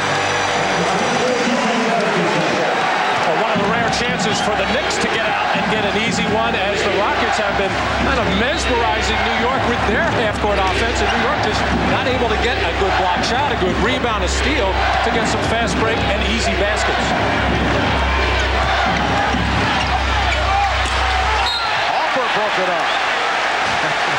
Enjoys a laugh with Rudy Tomjanovich. He got a good portion of that ball, and it deflected off Rudy. And Kenny Smith really furious there, as a little extra effort with a bounce pass would have gotten him a wide open three. Smith had to fire it up with the shot clock running down.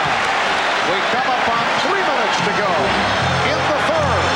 Marv Albert, Matt Dukas, on Rashad, and a storm from the guard. Ewing. Patrick Ewing is now 6 for 21.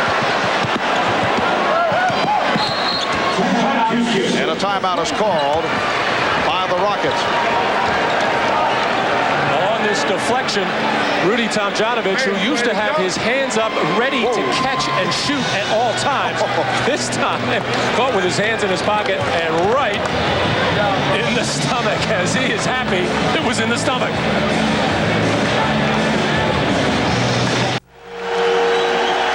Well, that man had to round up a lot of tickets for family and friends. A product of Queens. Had been very quiet first 2 games of the series against his hometown New York Knicks, but has come on here tonight. He had a very good series against Utah, the Western Conference Final, and tonight 10 points, although no assists to this juncture for Kenny Smith.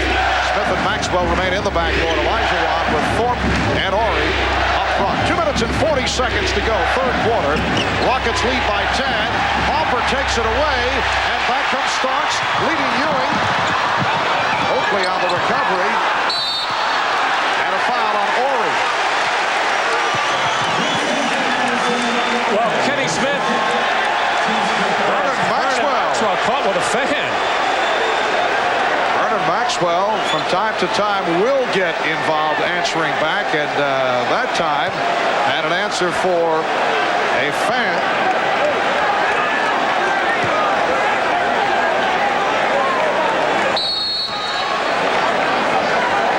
Like things have been settled down, and now a technical foul has been called.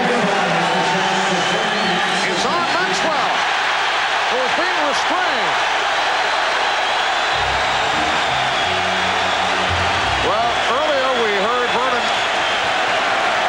tell us that he was trying to make an effort to stay under control, but that has not been the case. This is second technical of the series, and he's hearing it from the crowd. 11th technical called on Maxwell during the playoffs, but Starks could not take advantage. Let's go over to Ahmad. All right, Marv, that technical was because Vernon got into a little shouting match with the players on the Knicks bench back and forth, and Billy Oakes saw that and called the technical. Well, apparently the Knicks applying the needle after Vernon Maxwell got involved with one of those fans. Well, I wonder, Marv, because in Game 2 he tried to do that with the Knicks bench, and none of them would bite. They just ignored him, and I really don't know what happened there, but he's been trying to get something going to get him going. Olajuwon with the block, stopping Ewing, and a foul called against the Knicks. It's on Oakley. That is his fourth. Well, Patrick Ewing, who has had his problems all night long, now 6 for 21 as he took this one strong, but Olajuwon has been timing his shots very well, if not to block them, at least to make them challenge and make them difficult, as Patrick Ewing really having trouble scoring, as are the Knicks with only 57 points so far. A little over 2 minutes to go in this third quarter. There's no way that they're executing like they did in Game 2, and of course they shot 52% in that game. They're not getting the stickbacks on offensive rebounds, and they're not getting fast breaks, so it's going to be difficult to score points unless they get something going in those two areas, fast breaks or offensive rebounds.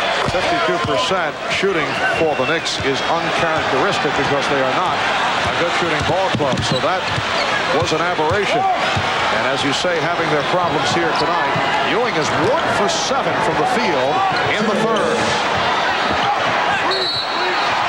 And we get a whistle before that shot attempt. And the call against the Rockets. It's on 4, so that is 4 on 4. And he'll be replaced by Carl Herrera.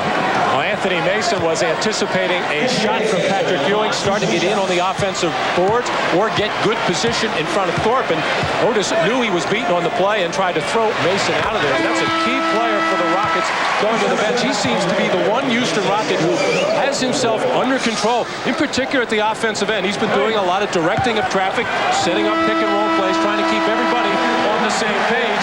And he'll be sorely missed for the Rockets while he sits with 4. The reaction as Anthony Bonner replaces Charles Oakley for Bonner the first time he has played this series. Very popular player here in New York, signing as a free agent after 3 years with Sacramento. Played only briefly in the series against Indiana after starting 7 of 9 games at the beginning of the playoff series against the Nets and the Bulls. He has been bothered by a sore abdominal muscle. He stepped out. Kenny Smith stepped out of bounds, and the ball goes back to New York. Now that's the second turnover that Derek Harper has forced on Kenny Smith, and Sam Cassell's ready to come in. Good pressure by Harper, and it's really not sticking his hand in there or anything like that, but Kenny Smith a little bit tight with the dribble, aware of Harper. He got the ball taken away from him before, and this is where he got himself in trouble in Game 2 and why he did not finish in the fourth quarter. And a delay of game warning called on Smith, not allowing the Knicks to move down court. Starks on a quick release. And the foul called on Cassell. Now Anthony Bonner is a player who will keep the ball alive and he will hustle all night long. And he was a starter for a good portion of this season. I think Pat Riley knows that his team needs a lift offensively, and you say, well, gee, Anthony Bonner, he's not really a scorer. He doesn't shoot the ball. He's a horrible free throw shooter, but what he can do is create some havoc at the defensive end, run the court, fill lanes, and he can finish on the fast break, and he can make himself busy on the offensive boards as well. And this is how New York is going to have to score points right now, because their half-court offense is turning up almost nothing. Anthony Mason, 3 of 5 at the line. Rockets 69. The Knicks 61. Is pressure again by Harper. They want to make it difficult for Cassell to move it down. Cassell had a notion to take it to the hoop and then flips one up. Not a good shot. Minute 25 remaining. Third quarter. Mason gets down deep and is rejected. Olajuwon came over. That's his 4th block of the game.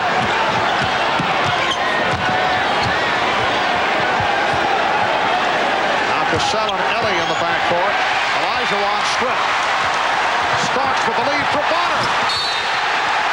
Yes, and it counts.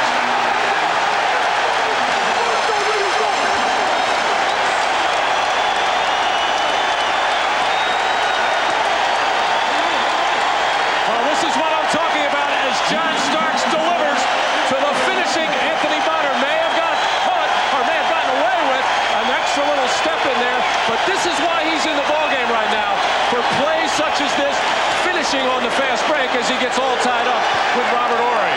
Horry called for the foul, his 3rd. There was the feeling, man, and we had talked about it with Pat Riley prior to the start of the series, that Anthony Bonner would receive the playing time because Houston has a number of quick leapers. That looked like a page out of the Harlem Globetrotter bag of tricks. How the hesitation by Bonner. Everybody into the lane early there on that fake, and because also everybody aware that this is around a 40% free throw shooter, so this thing could come off anywhere, and everybody want to make sure that if you're an offensive player, you have a chance at an offensive rebound, and if you're a Houston Rocket, you want to make sure you don't give one up. Anthony Bonner 47% to be precise from the line during the regular season. We get a whistle on that play. Again, Rockets anticipating, and Herrera was called as he stepped in too quickly. Now, normally, players like substitute free throws, but in the case of Anthony Bonner, it may not be that pleasing. There's Herrera stepping in, trying to step back. Crowd very much back into it here with 59 seconds left in the third. Bonner not able to take advantage. Rockets lead by 6. They led by as many as 16. They have led all the way. As we close out the third quarter, Herrera with the pick. Olajuwon with possession. Rebounded by Ori. And the Rockets regroup. Herrera over Ewing, rejected. Patrick Ewing with his 5th block. Now that's the second time Carl Herrera did not even appear to see Patrick Ewing, and he got a shot block. The Knicks holding for a final shot. Down to 10 seconds in the quarter. Ewing. He continues to have his problems. Ori, did he get it off in time? No, he did not. So after 3, Rockets lead 69-63. Hakeem Olajuwon, 7 of 17 from the field for 17 points. Patrick Ewing is only 6 for 23, 12 points along with 10 rebounds. He was 1 of 8 in the third. Back after these words from your local station.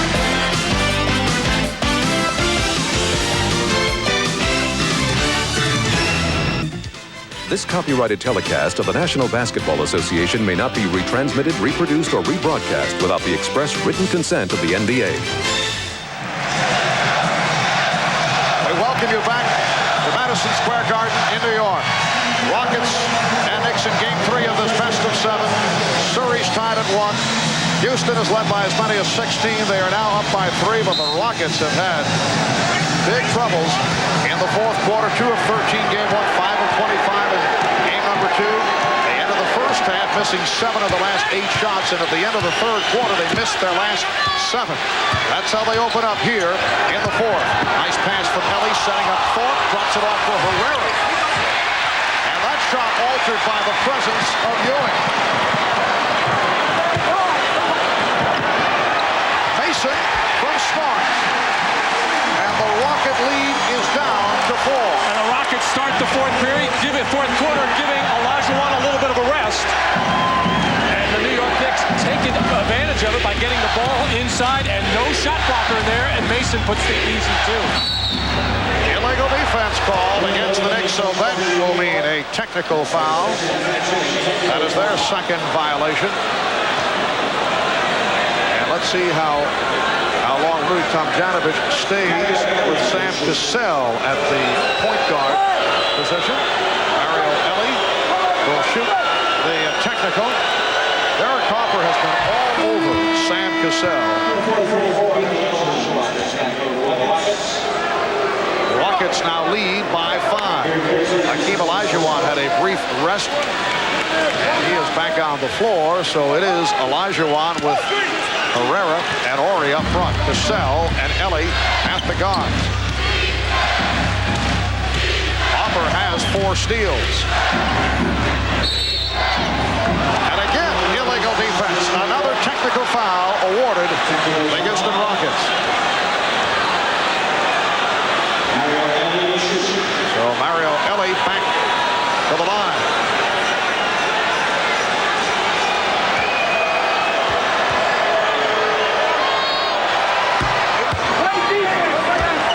Knicks now lead 71-65.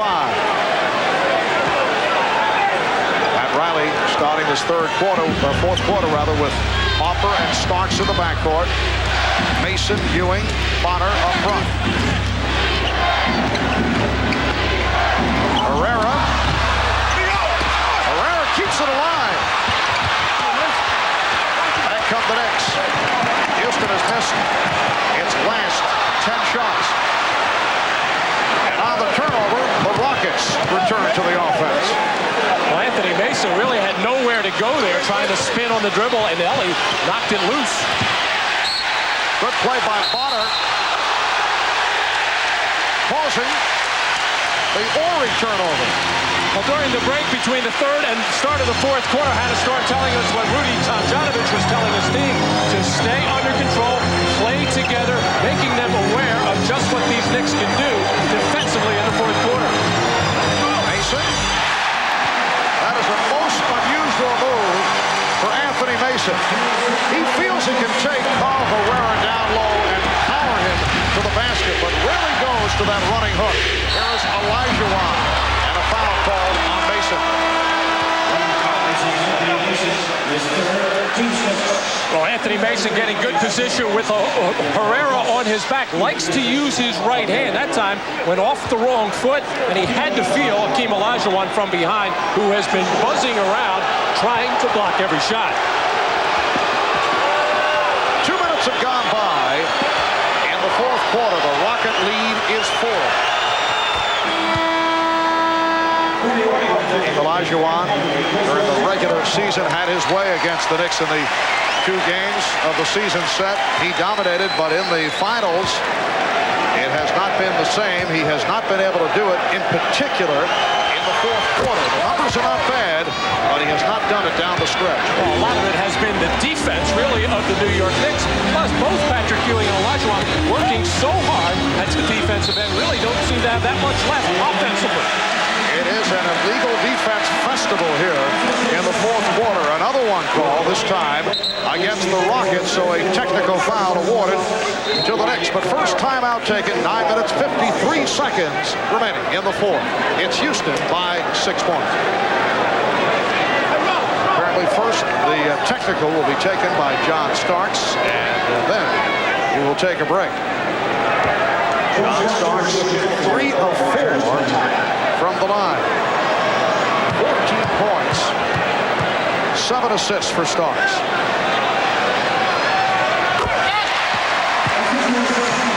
So the Rockets lead it 73-68. Miller Genuine Draft presents Genuine Moments.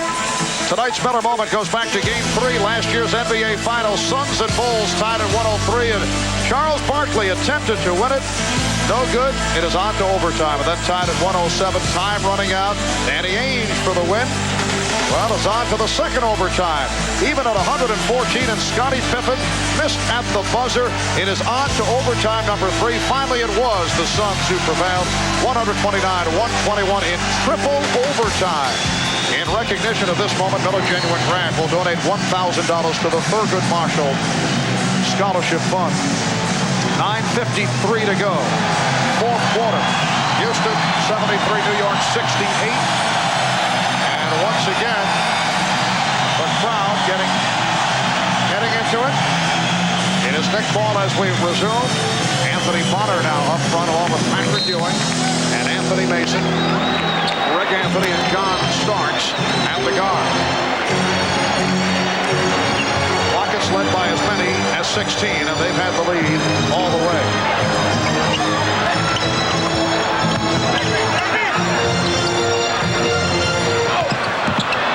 Shot clock at 6. Knicks having trouble getting off the shot. Ewing with another opportunity. Well, the Knicks did not look sharp at all there. Pressured by the Houston defense as Patrick Ewing tries to get to the hole. Anthony rejected. And Cassell comes up with it. 22nd timeout called by Cassell. As he is down. And trainer Ray Malchiori will come out. I mentioned that Patrick Ewing taking the ball to the basket. He is 6 for 23 from the field. No free throws in the ball game. And he has taken the ball to the basket on a number of occasions, but still, you think you'd get some foul shots. He's got to get back in on the offensive boards and try to get some contact there. But it's also an indication about how well he has been played by Hakeem Olajuwon. Sam Cassell comes hobbling off, took a shot in the groin. Rockets have now gone 8.5 minutes without a field goal. They've missed their last 10. Cassell is indicating that he is all right.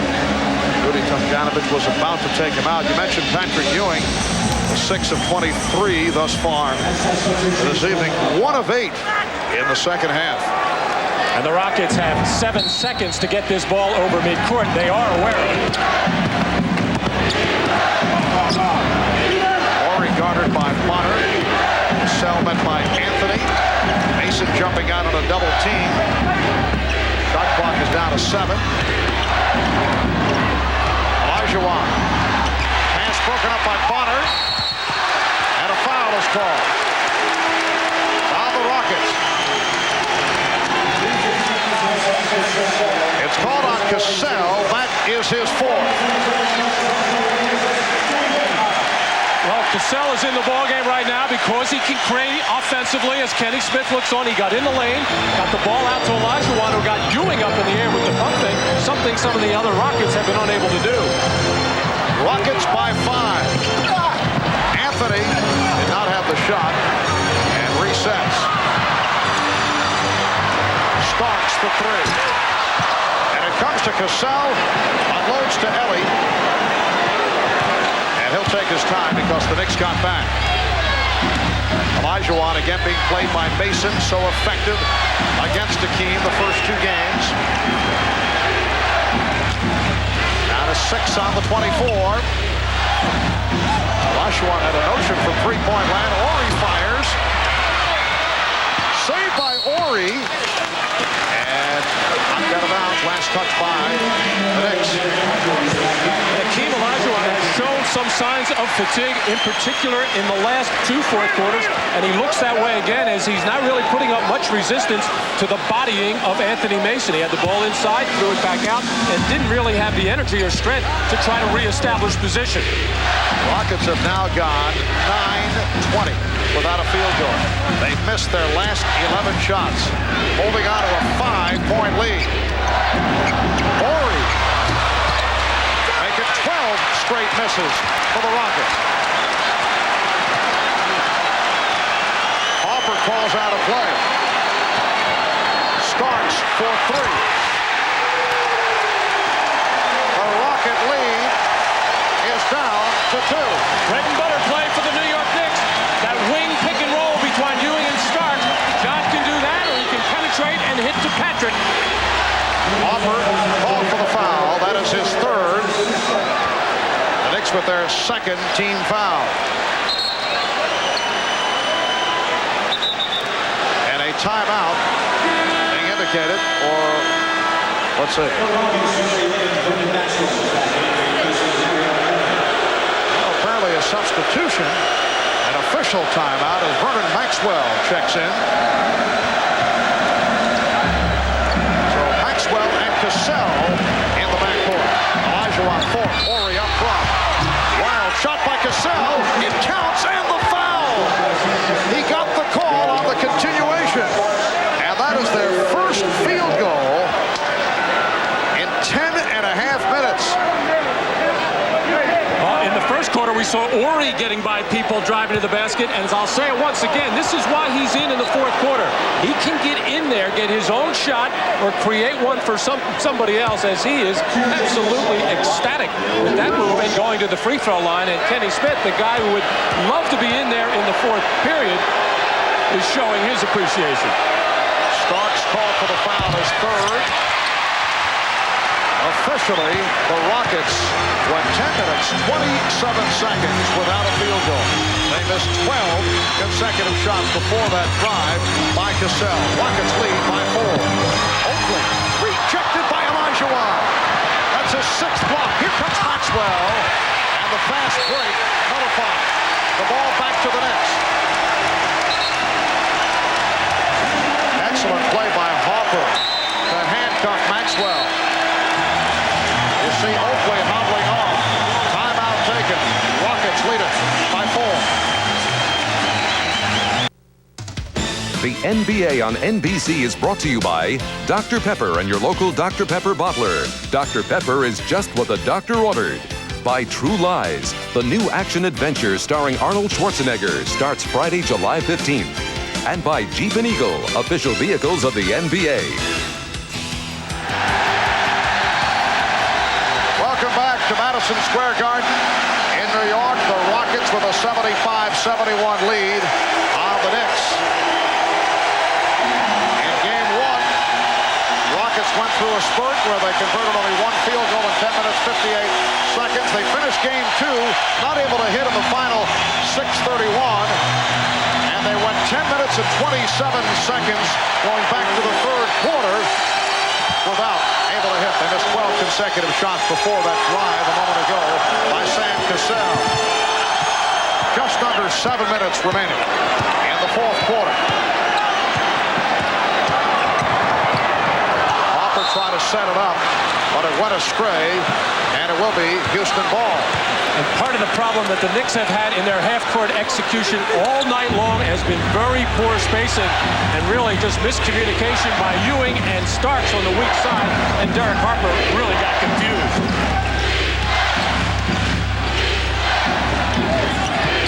Mason in a battle with Olajuwon. Hakeem Olajuwon with a beautiful spin on Anthony Mason. Starts all the way. Rebound Ewing. Only his second field goal of the second half. Collision between Mason and Cassell following that shot. And that's why Pat Riley wants his guards Harper and Starks to take the ball in the basket as much as possible. Even if they miss, it creates an opening for an offensive rebound. Horry had it knocked away. Last touch by the Knicks. Rockets 77 and the Knicks 73. 5:59 remaining. When you watch Olajuwon inside, he likes to dip that shoulder into it and knock off the defender before he gets into his spin move. When he puts it into Mason, he's unable to move him. Olajuwon this time not able to get the shot. Horry a force because the shot clock was running down. He had to take the shot. Well, really, nobody else on the floor aware other than Horry, and he had a good look at the 24-second clock, but he just had to fling that, never really got the shot set or his feet straight as he winds up on the bench after that. Otis Thorpe has come on for Robert Horry. Here's Harper. Well, Derek Harper hit big buckets down the stretch for the Knicks on Friday night. He's had another good shooting performance, 16 points in all, and the Knicks are with him too. Cassell with the step. Maxwell for three. Oakley with the rebound. Starks chased by Maxwell. Eludes him and hits. The game is tied at 77. Timeout called by the Rockets.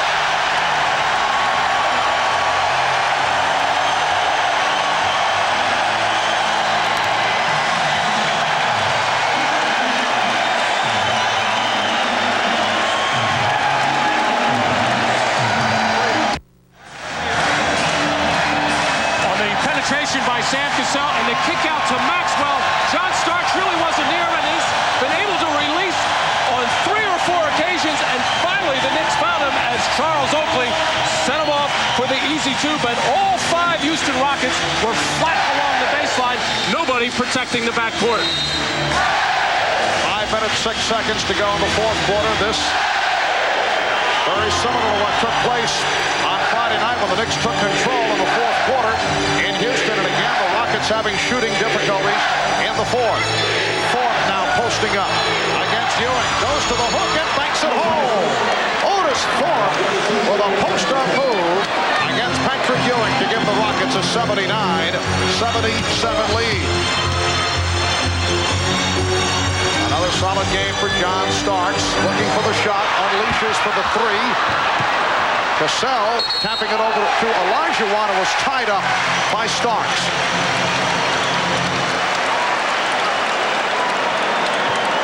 Not a good shot by John Starks, going away from the basket, going to his left and fading on a long three-point shot, and Pat Riley keeps looking out to John, telling him, take the ball to the basket.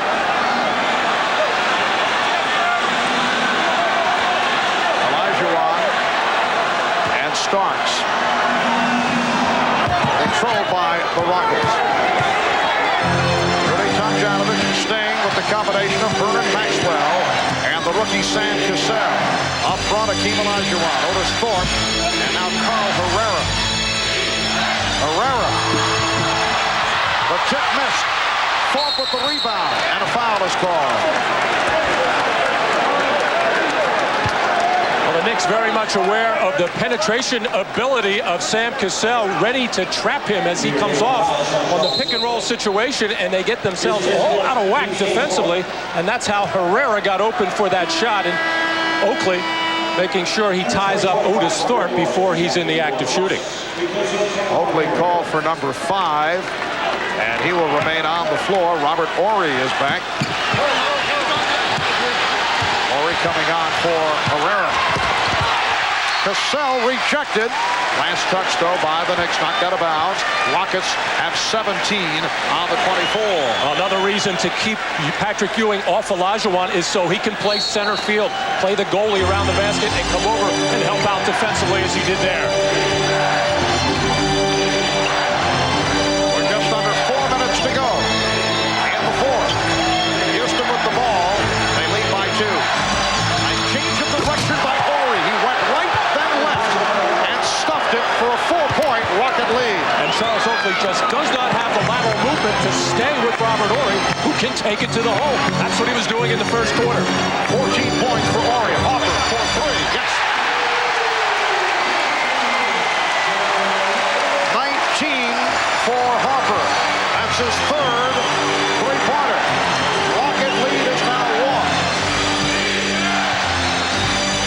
Olajuwon on his face as Otis Thorpe got open because the whole New York Knicks defense converged on Akeem Olajuwon, and Thorpe making a very difficult shot. He does struggle from the free throw line.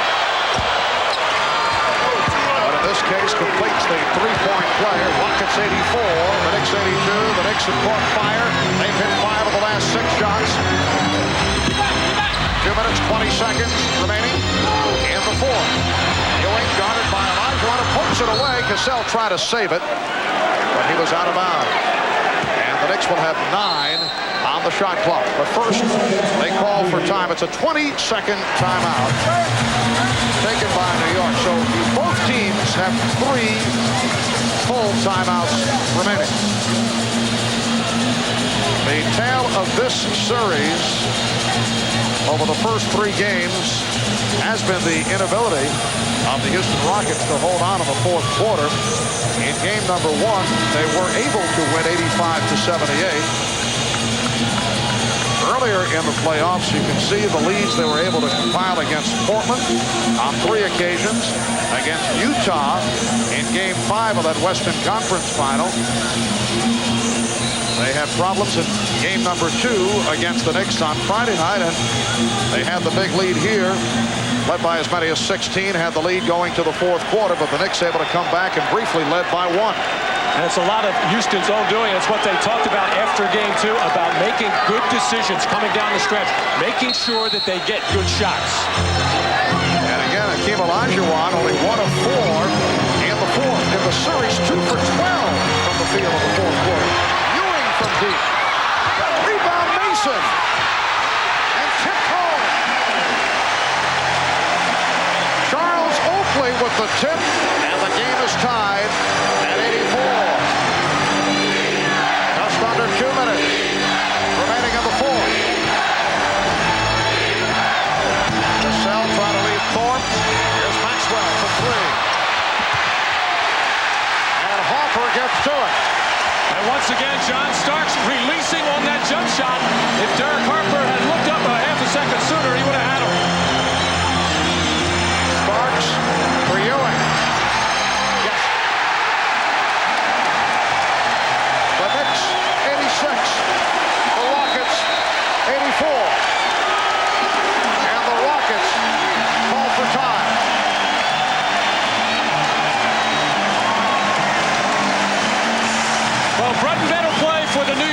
a little pick and roll with John Starks and Patrick Ewing. It's what they go to in the fourth quarter, as Patrick has struggled all night long, has made his last 2 jump shots.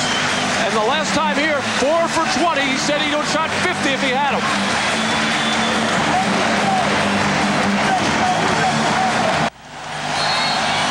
We talked about this at the start of the telecast, the different looks that the Knicks provide against Hakeem Olajuwon. And again, they've done a nice job against Hakeem, against Ewing. 5 of 13 for 12 points. Anthony Mason has bothered Olajuwon once again. Charles Oakley has played him briefly, and we've seen double teams from time to time. But once again, Hakeem Olajuwon not doing it in the fourth quarter. Rockets also having difficulty getting him the ball in the proper position. Well, they like to go to pick and roll situations coming down the stretch as well, because if they just come down and go right into Olajuwon, they pretty much know now he's going to get doubled quickly, and they would like to get the ball to him in more of an open court type of setting, the reason for running the pick and roll. A minute 28 remaining, fourth quarter. Knicks 86, Rockets 84. Houston with 2 timeouts left. The Knicks with 3 remaining. Thorpe inbounds to Olajuwon. Cassell handles against Harper. Horry came off a pick. He lost Mason. Beautifully executed by the Rockets. And the game is tied at 86. Well, everybody fell asleep in the lane there as Horry curled Olajuwon, and everybody stayed with Olajuwon, and Mason tried to catch up. Too late. We come up on 1 minute remaining in the fourth. Shot clock down to 6. Here is Harper. Derek Harper putting together back-to-back excellent shooting games. He now has 21 points. The Knicks lead by 2.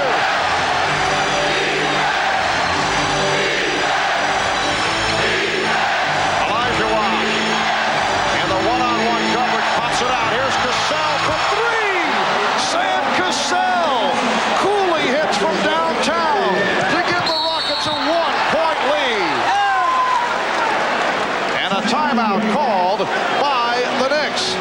Sam Cassell, the rookie from Florida State, who faced the criticism following his play in game number 2, teeing it up and firing it home. The Rockets have been 1 for the last 9 from three-point land in the second half. Vernon Maxwell only 0 for 6 from downtown, but Cassell with the clutch shot. Rockets 89, Knicks 88, 28 seconds to go in the fourth. Sam Cassell has come up very big with that clutch three-pointer just a moment ago. In his 2 years at Florida State, where incidentally he teamed in the backcourt with football star Charlie Ward, you can see that he has already surpassed, in this his rookie season, the game action that he saw in his 2 years in college ball. He's hit 3 of 3 from downtown, 11 points in all, 28 seconds to go in the fourth. Charles Oakley forced to call for a timeout. He could not find anyone, so avoids the violation, and the Knicks are now down to 1 timeout remaining. Houston has 2 left, and the Rockets, who have led most of the way, leading by as many as 16, saw the lead evaporate and have been able to recapture it. They are up by 1. A reminder tonight, following the Knicks and the Rockets, a special Sunday episode of the hit comedy Frasier, and then Law and Order. That'll be all tonight right here on NBC. Viewers on the West Coast will see local programming, followed by the second half of Frasier and Law and Order. Patrick Ewing, only 9 of 27. That is an enormous number of shots for Ewing. 18 points, but also has 12 rebounds and 7 blocked shots. Hakeem Olajuwon with 21 points, 10 rebounds, 6 blocked shots. The record for an NBA final, 8 blocks held by our own Bill Walton, along with Hakeem Olajuwon. as the Knicks were trying to inbound this ball. Derek Harper being played by Sam Cassell underneath the basket, as I don't know what they could find funny at this point. Of course, Derek Harper hit a big jump shot to give the Knicks a 2-point lead right before that, and then Cassell on the kickout from Olajuwon giving the Rockets the 1-point lead, as I'm sure they were congratulating each other, but not a time to be having any kind of chit-chat. You know, Marv, after all the questions at the end of Game 2, when Sam Cassell finished up that game and made a lot of poor plays, it shows the kind of confidence that Rudy has in him and the kind of self-confidence that Cassell has staying in this ball game, coming not afraid to take the shot, not afraid to penetrate.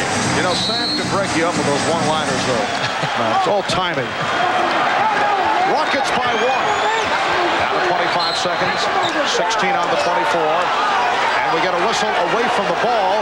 Houston is celebrating an offensive foul, apparently. Called on the Knicks. It's on Ewing. Patrick Ewing called for the foul. John Starks trying to get open here. Patrick Ewing stepping out and knocking off Vernon Maxwell, and the officials caught him moving. And Harper gives the foul on Cassell with 22 seconds remaining in the fourth quarter. The Knicks are over the limit. The Rockets have only 1 team foul. So Cassell will go to the free throw line. He is 0 for 1 at the line, and during the season, 84% free throw shooter. In the series, 8 for 9 from the line. And very coolly hits the first. And looks back with a smile at teammate Robert Horry. Well, confidence is going to carry it very, very far in this league, but his teammates were having lots of words with him in the last ball game, but Rudy Tomjanovich and the coaching staff know what he can do for this ball club because he is such a creative player, and he has that confidence. Sam Cassell hitting both. And he's provided a 3-point lead for the Houston Rockets. What poise by the rookie out of Florida State, Sam Cassell. Hits the 3-pointer, hits the 2 foul shots. 22 seconds to go in this fourth quarter. And the Rockets lead 91-88.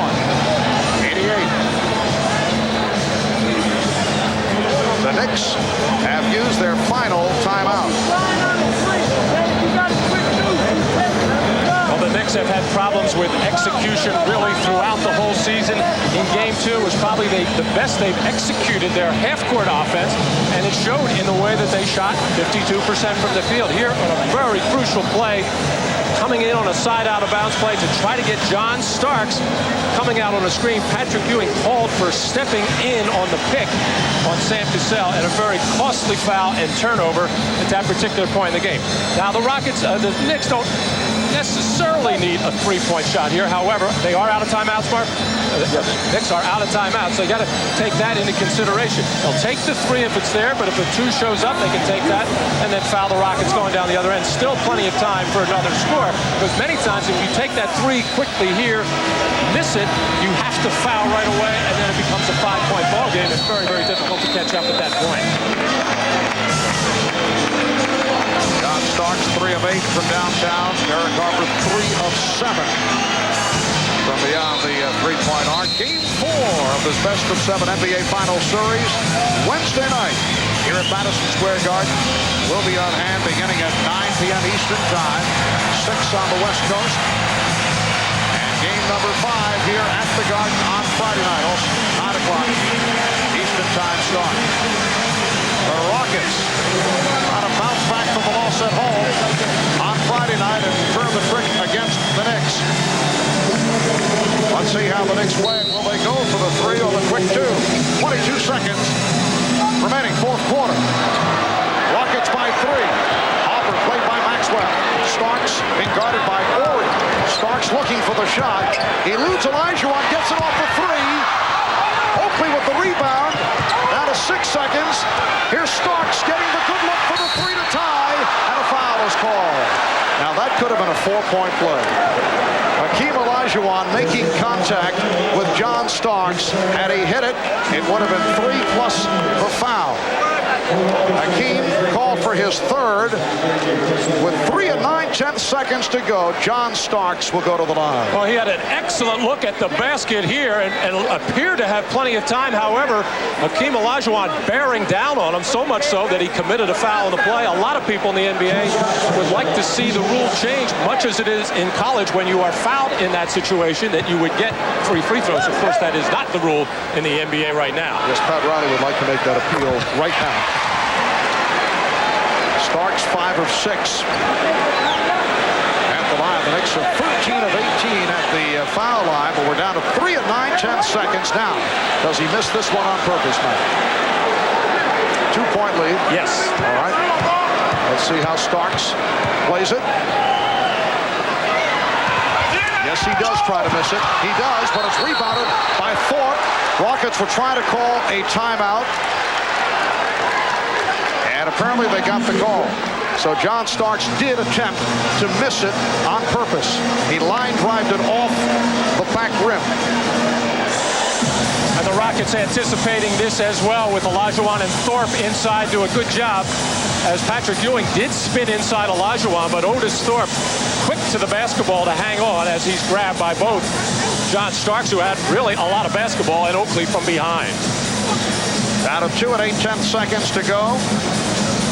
The Knicks facing the prospect of losing their 8th straight Game 3 of the playoffs to make it a clean sweep in that department in this year's playoff run.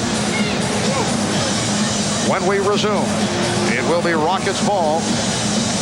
The Knicks are out of timeouts. Houston does have 1 timeout remaining.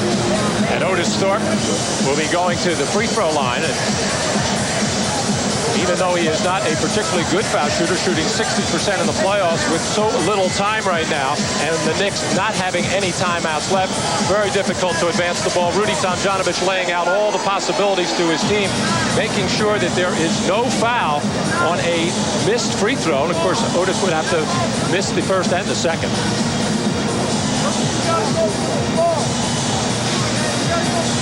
A look at the individual scoring leaders. Hakeem Olajuwon with 21. Robert Horry with 16. Bernard Maxwell with 12. Sam Cassell has been Mr. Clutch. He had 13. Derek Harper leading the way with 21. John Starks with 20. And Patrick Ewing with 18. Ewing 9 for 27 from the field. And there will be I guess a jump ball situation or a timeout. Still not sure. A timeout, just a timeout situation, and the Rockets will be inbounding the ball up into their front court area to get it out of harm's way, so they don't have to make any kind of inbounds pass in the backcourt.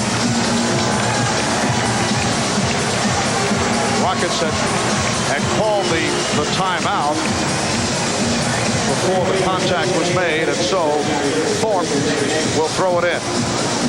Rockets by 2. 91-89.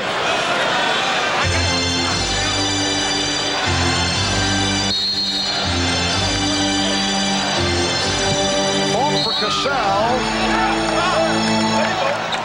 And Jess Kersey looking over at Dick O'Donnell, made the call.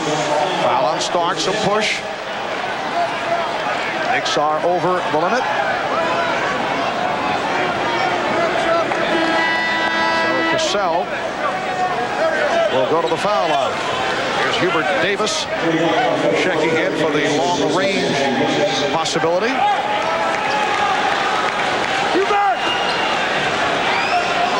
Sam Cassell was shaken up on that play as he was pushed into the press table area there, on the left shoulder area. But a smart play by the Rockets to not try to inbound that pass near the midcourt area, where if there was a steal, the Knicks would get a shot at the basket and at least made the pass going towards their basket. And Cassell is now 3 of 4 from the line, but he has hit 3 clutch free throws. He has 14 points. 8 of his 14 coming here in the 4th quarter.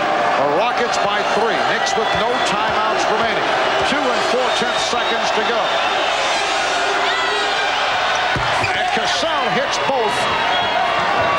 Now Oakley unleashes. Rockets do not want to foul here. Olajuwon went for it. That's very dangerous what he just did again.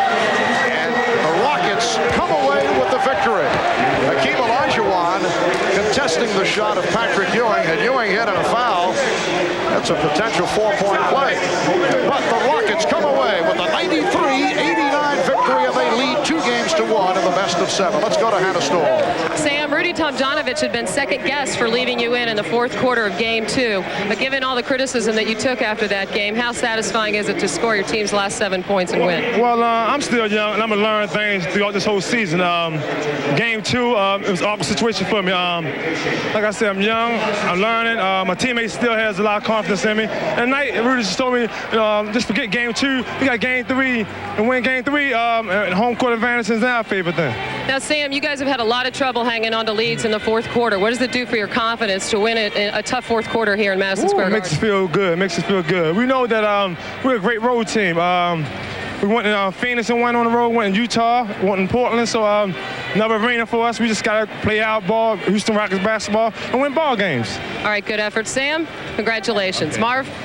All right, Hattie, yes, Sam Cassell scoring the last 7 points of the game for the Houston Rockets, who have defeated the New York Knicks 93-89, able to hold on for the victory. That about wraps it up. For Matt Gukas, Ahmad Rashad, Hannah Storm, Bob Costas, I'm Marv Albert. So long from Madison Square Garden in New York. Game number 4 coming up Wednesday night from the Garden, 9 o'clock Eastern Time. Rockets lead the series 2-1. This has been the NBA on NBC.